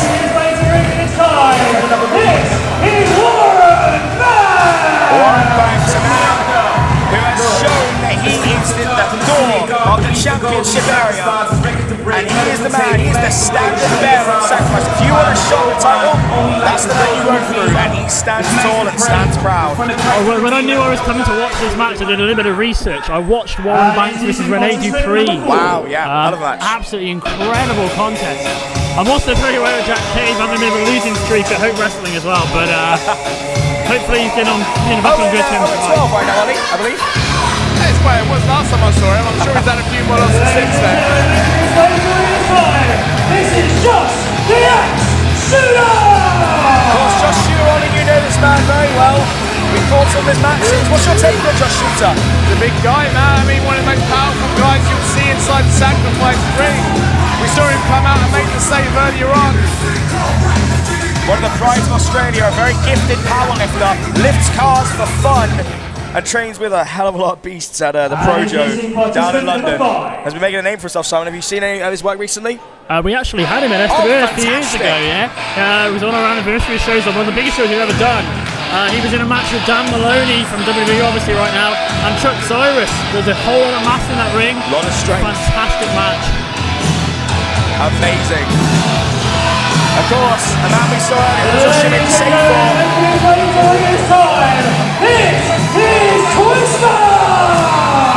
Twister, a fan favourite, a high flyer now. One of the most prominent memories of Sacrifice Pro history is Shattered Dreams. Asking that ever important question, why is there only one belt? So what's your take on a guy like Twister? What do you think about him being in this match? From what I've seen so far in Sacrifice and what I expect from him tonight, there's a lot of big guys in that ring. Look at Warren Banks, look at Josh Shooter. They can all fly. Twister has got one thing, I think, that is going to prevail over most: heart. Yeah. Heart and passion. You saw that earlier on tonight when he was confronted by the Phantom. Heart and passion is going to prevail for Twister in this tonight. Ollie, I think you'd agree with that sentiment. Yeah, Something you've been saying a long time. Introducing participant number 6. Time and time again, we say Twister's heart. As I say, he might be the smallest dog in the fight, but his heart, he's got the heart of a lion, folks. So we're on Team 1 and we're moving on to Team 2. And obviously, as we said before, the rules of this match, when one team has their one of their team members pinned, that team is the loser. The winning team then goes to a 5 all-man scramble, no disqualification. And the first man coming out. Wow! Oh my! Is that Chaos? This is Chaos High Payne! This is a very, very new look, Kai Payne. The music, the face paint. I mean, guys, we've seen the video message from, well, Kai, I guess.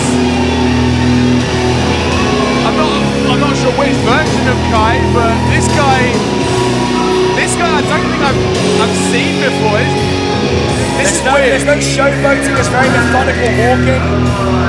This is a different kind of Kai. A different look as well. Simon, last time you here, you saw Kai Payne's outburst. Yeah. The way he reacted to Bobbi in there, and he was very, very arrogant. What do you take about this? What do you think of this? This is a very scary version of a man that I saw. You know, I've seen a number of times at Sacrifice, and it looks deadly.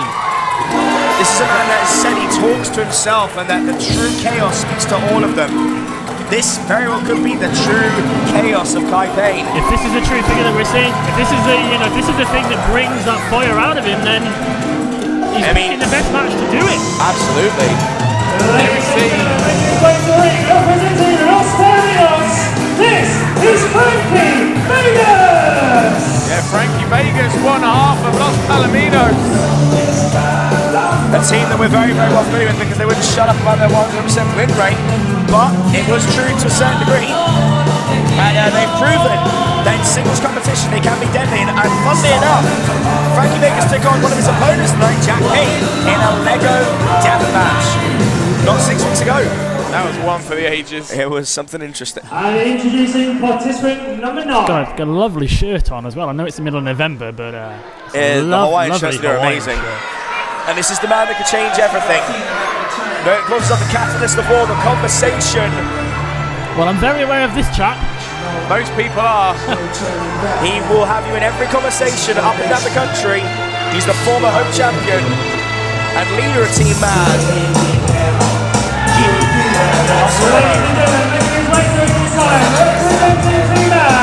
This is Hustle Malone!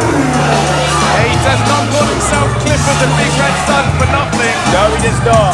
Sounds like a humorous name, but when you look at the intensity of that man and the things he does in ring, it stops being funny and starts being serious. Most definitely, I mean, just to talk about FWS for a second, he's causing absolute carnage at Chakara right now. He's been with us for a number of months, signed to a contract now, potentially rid SWA of Joey Ozbourne, which is incredible. I never thought we'd ever see. And that's a man that we've seen it actually who's so strong and so gifted. When you have a man like Hustle Malone, a smaller man, but a man with such almost gumption, determination, viciousness.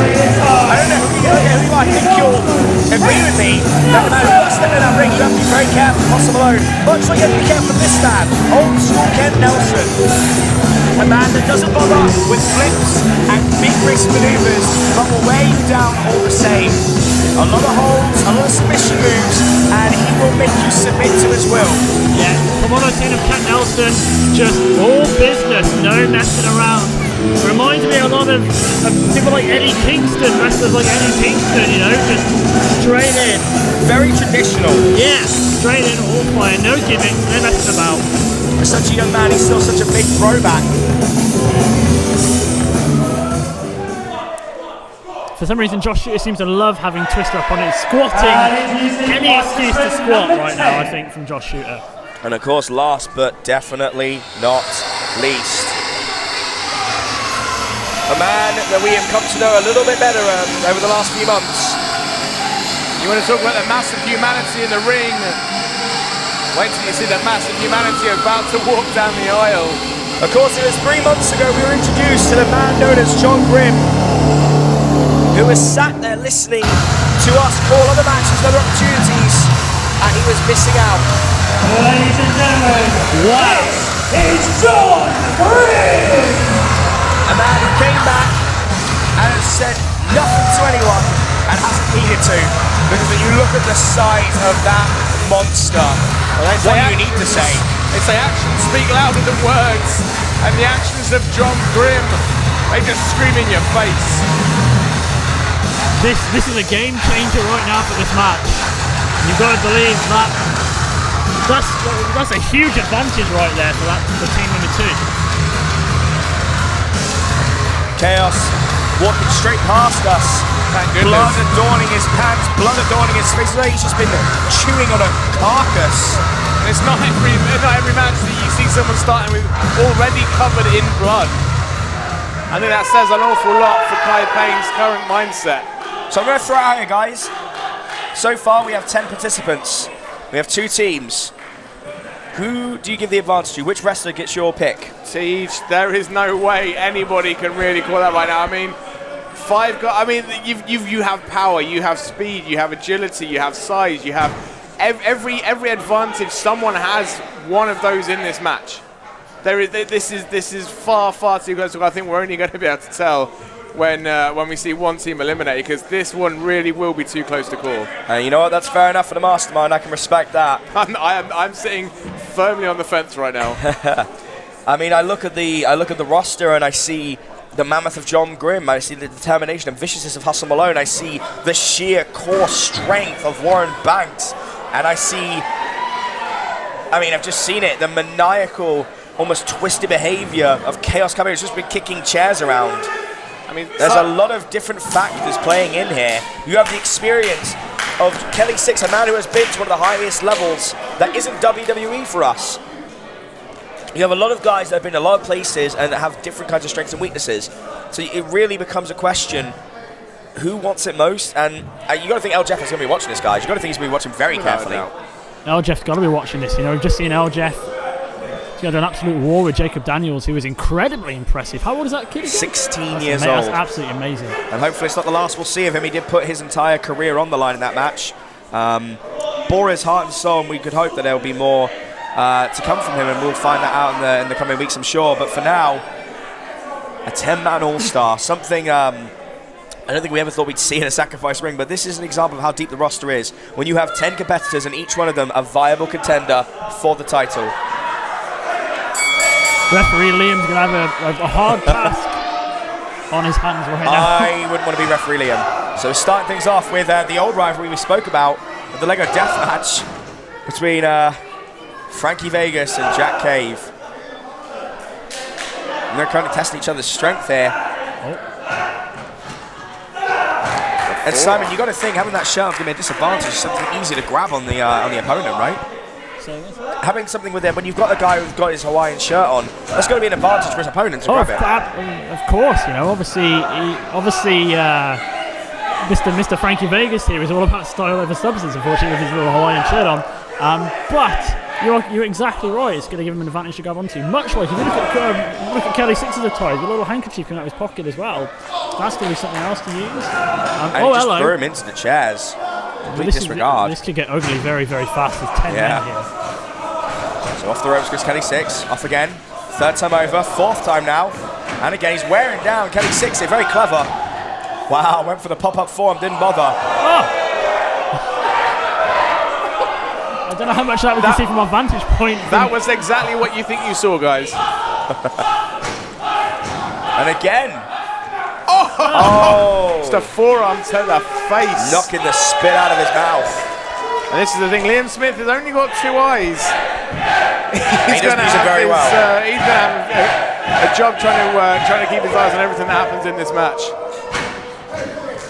Oh, tags in. And Siege, we haven't discussed this yet. The Unbreakables, Ken Nelson, Warren Banks, drawn on opposite sides of the ring. The gatekeeper of Sacrifice versus the winner of the unique golden opportunity from the Hateful Eight match, which was 4 months ago. You got to look at some animosity here between these two. Ken Nelson and Warren Banks are firing into each other. Warren Banks getting a title opportunity before Ken Nelson's got to have some effects there, don't you think? Just threw him across the ring. And we spoke about this earlier on. Having like Team Madden, the Bromantics, knowing each other inside out. Wow! These two guys are exactly that. I think we just lost the light in the process of that exchange as well. Oh my God, we did. That's the power of the Unbreakables. Oh, full Nelson, full Nelson! He's going for it. Well, the Warren Banks can counter, he just about can. If there's one guy that knows how to get out of the full Nelson, that's Warren Banks. Bicycle kick!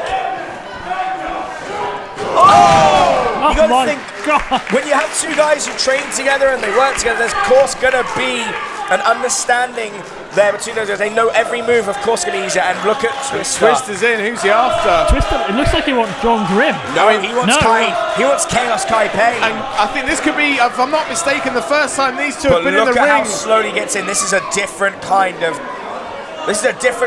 Kai Payne. He's methodical. He's not shouting. He's not angry. He's very slow. I mean, look at that. There's nothing behind his eyes. It's like he's studying him just boring a hole straight through that mask of Twister. Nothing. He's giving him nothing. This is the elbow, goes round, tilts a while into his head scissors, lovely. Oh. Twister getting the better of this angry version, or almost a methodical version of Chaos Kai Payne. I think we might have to start calling Chaos from now on. It certainly looks like it. Ollie, what do you think of this change? Well, as I was saying, this is the first time we've seen these two in the ring since Shattered Dreams. Caught him mid-air. You look at the journey. He's going for. Oh! You look at the journey that Kai Payne has been on over the last 4 months. It's certainly changed him. He's been a lot of misfortune, but perhaps not as much as Twister's faced at the hands of John Grimm and the Phantom Max Thompson. Twister hesitating, doesn't want to go near John Grimm, and you can blame him. Can't blame him. Something also to comment on, guys. Kelly Sixx has jumped off the apron, saying he wants no part of John Grimm at all. Can you blame him? And out goes John Grimm. John Grimm's over.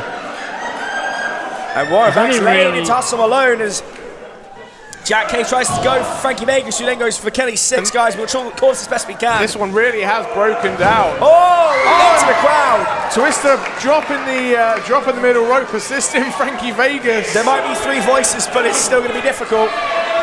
So right now, Twister surveying the humanity outside as Kelly Sixx slides in. Emma the opportunist.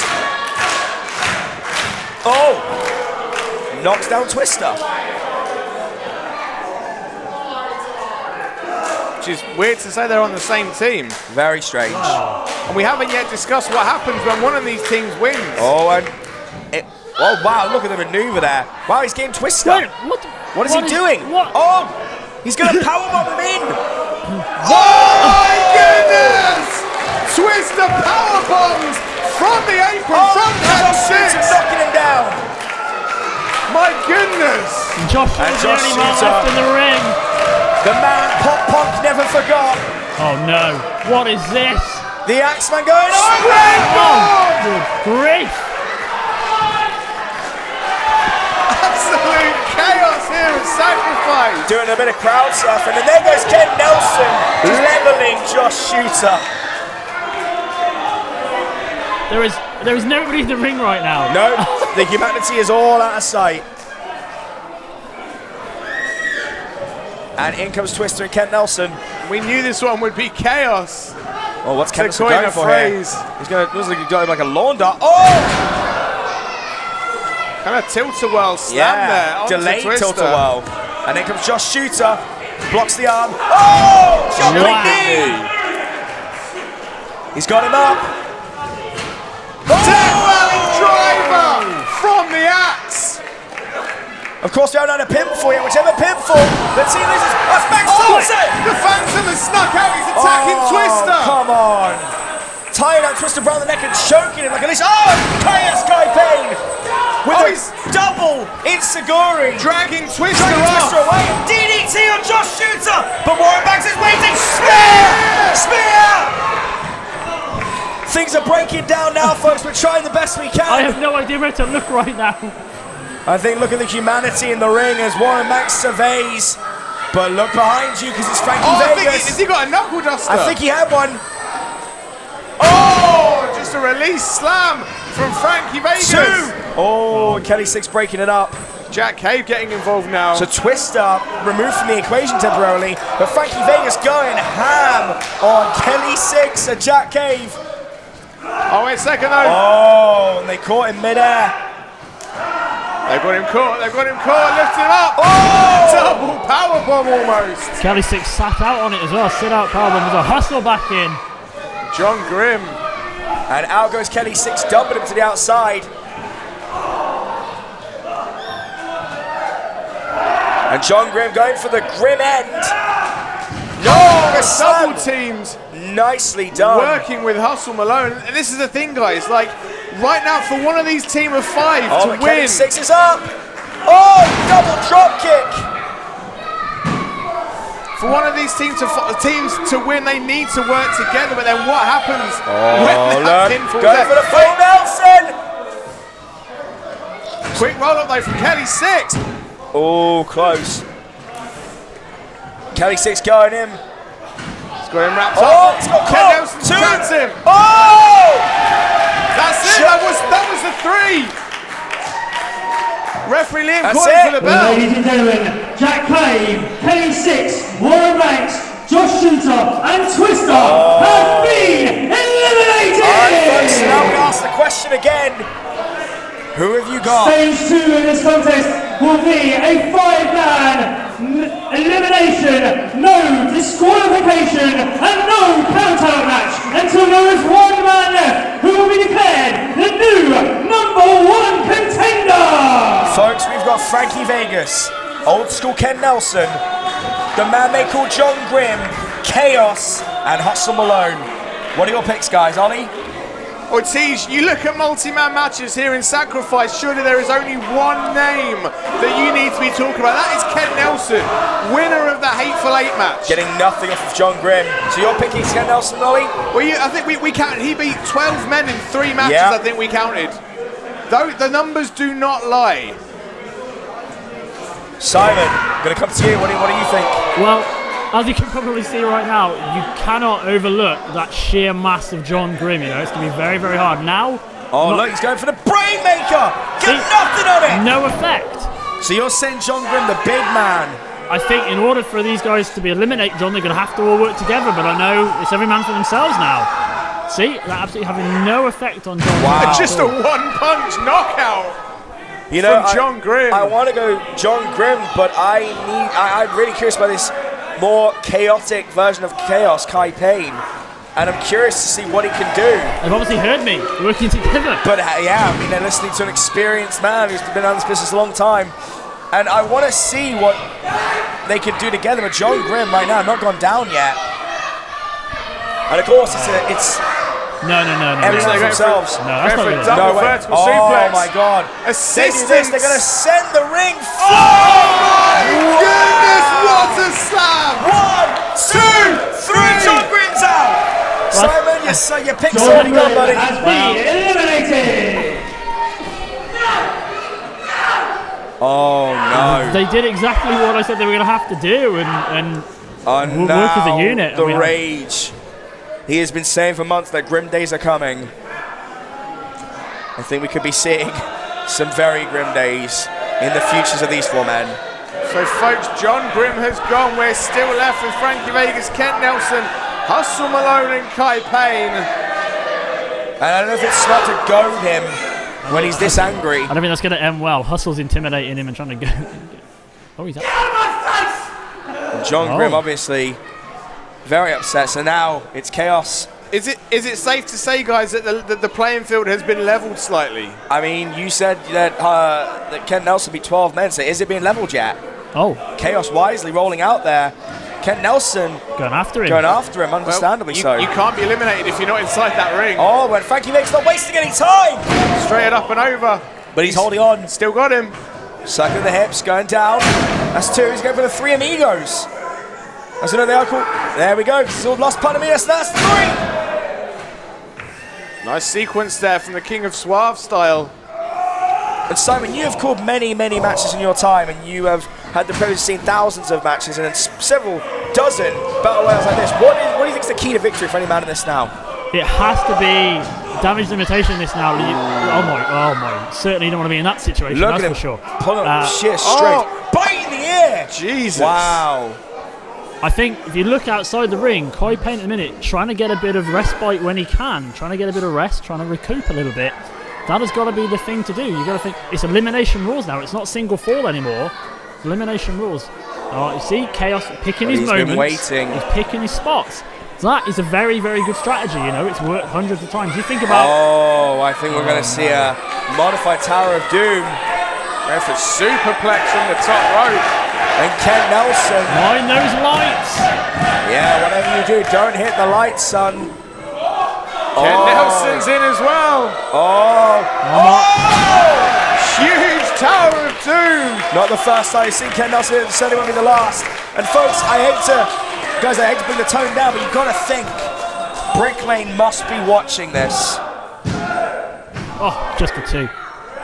Maybe. I mean, we're in the final match. We're deep into the main event. We've seen him once at the beginning of the show. The show is exited through the gift shop. Oh, super kick! We'll come back seconds. Here comes Chaos Guy Payne. He's going for the painkiller! Modified painkiller. 1, 2, 3! Oh, he got picked. Ken Nelson is gone. Wow. Also, Ken Nelson has been eliminated. Wow. What? That's a statement and a half. That was not a normal painkiller. That was a modified painkiller. So we're down to 3. Frankie Vegas, Chaos Kai Payne, and Hustle Malone. And you've got to think that Brick Lane must be watching this. And I don't know what they're going to do. But I'm feeling very anxious right now. Oh, Kai Payne landing on his feet. Oh, look at the kick. Disaster averted. Speaking of Brick Lane, Ollie, I've watched your video when you were trying to figure out who. I got nowhere. I got nowhere. Well, just as I thought I was getting somewhere. Oh! Short dump there. Stacking the deck there, Frankie Vegas.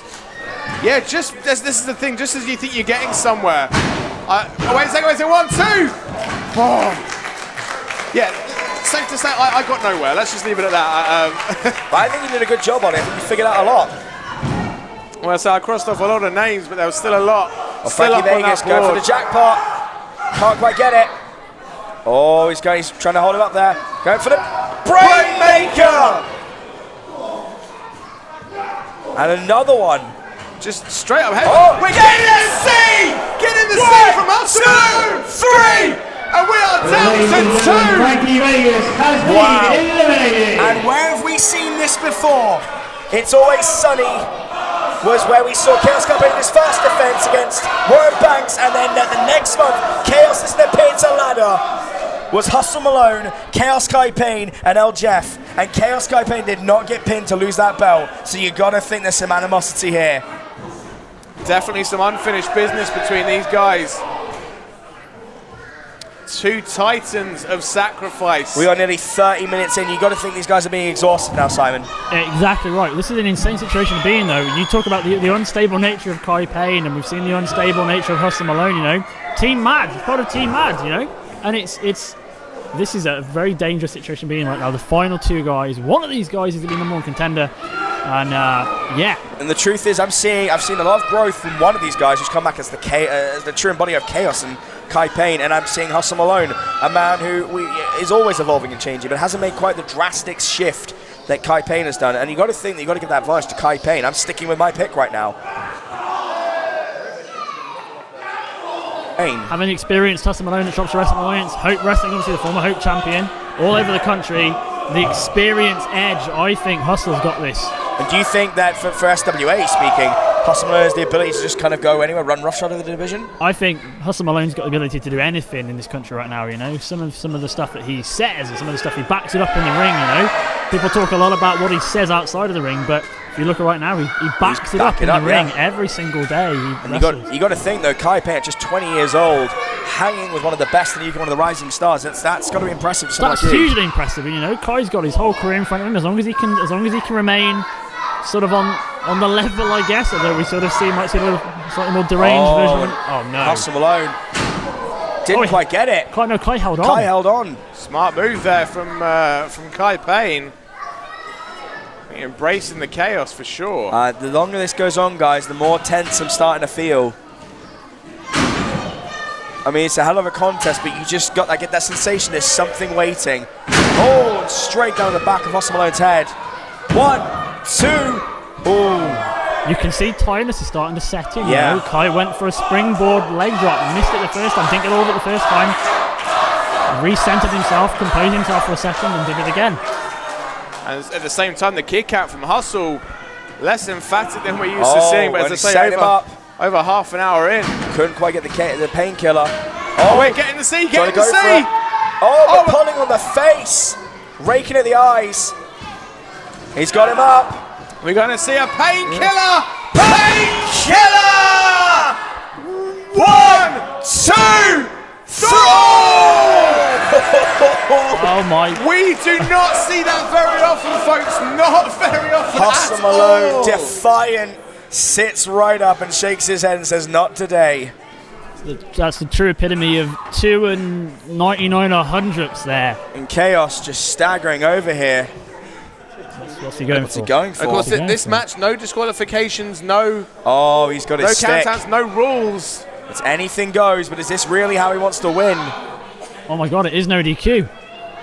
So he's pulling up by that saying, look at me, witness me. Oh, Just laying in that. Hustle is standing defiant, a man who will always go out on his shield. Just going for headbutts. This is vicious. This is like something we've never seen before. Yeah, interesting that he didn't actually use the cane as a weapon. He just used it he to raise used him. it to That's raise him up. psychotic. And now he's going for it We're again. going to see a second painkiller. If he hits this, it could be all over. Oh, wait a second. Sixx Hustle out. Malone. Worms his way out. Just the 2 count. Going for the ankle lock. Submission attempt from Hustle Malone. That's something we don't see. Center of the ring as well. Great position to be.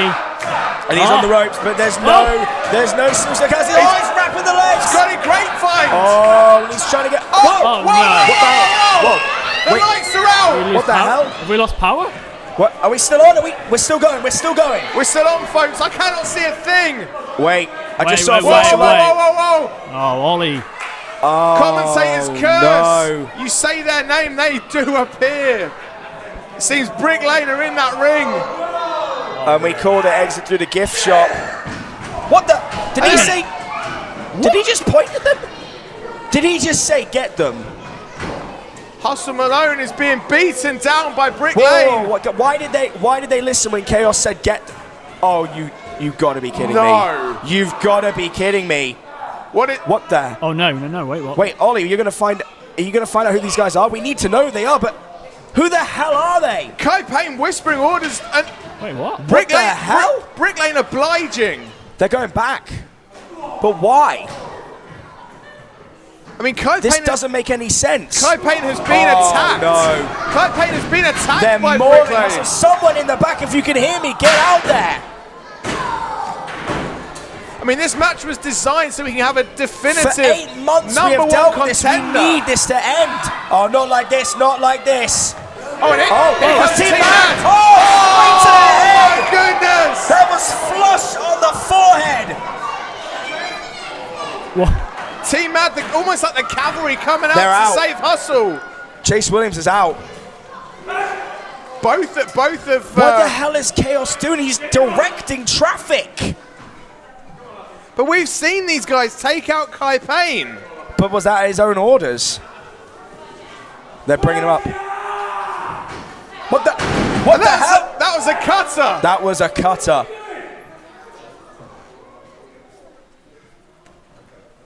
Oh, wait. no. No. That's Jayde! What the hell? Are you kidding me? The Vulture of Valor! Are you kidding me? So that's where he's been all this time. Wait, whoa. What the hell? No! Oh my god. Not like this. Are you kidding me? You've got to be kidding me! Are you kidding me? 8 months of this! What the hell? After all this time, that's who Brick Lane is!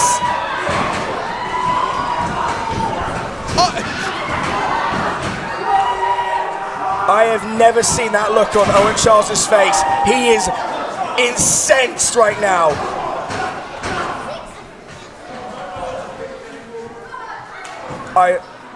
I'm speechless. The people that have been threatening us. For too long, men, not boys, men like us are overlooked. But no more, because ladies and gentlemen, I give you Brick Lane. Oh my god. The new Saints of Sacrifice champions. Oh. I'm not. Not like this. I'm like this. Oh my god. No. This is hell. This is genuine hell. I've got nothing for this. 1, 2. I feel sick. Well, folks, your new number 1 contender is Chaos, Kai Payne, leader of Brick Lane.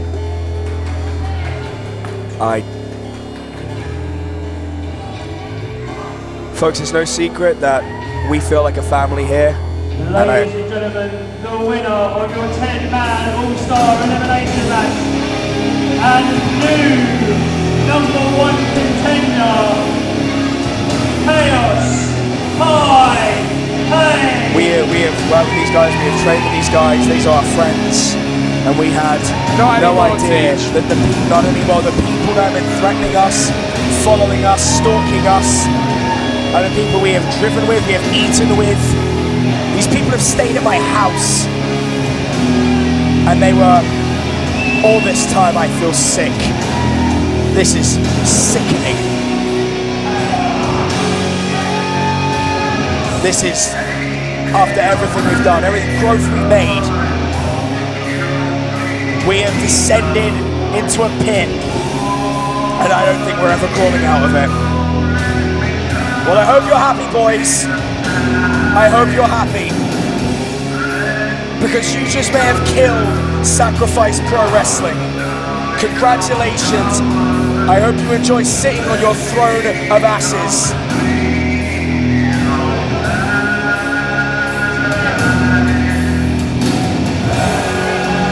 Take a look, ladies and gentlemen. Because we're exiting the gift shop and we're going to hell.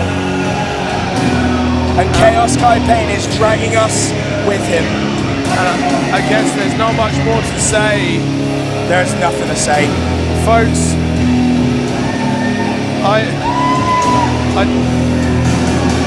Steve, sign off for me. Thank you very much for joining us, guys. This has been, up to this point, a hell of a show. I've been the man of the void, TJ Lee. We'd like to thank our special guest, Simon from SWA. We hope this doesn't put you off coming back. Thank you for having me, guys. I'm really sorry this didn't go anywhere. I'm lost for words. I don't know how you guys must be feeling right now. Well, we'll be back December 30th, come hell or high water. Ollie, anything? No. Just... Well, guys, we thank you for joining us. We'll see you next week, next month. Take care.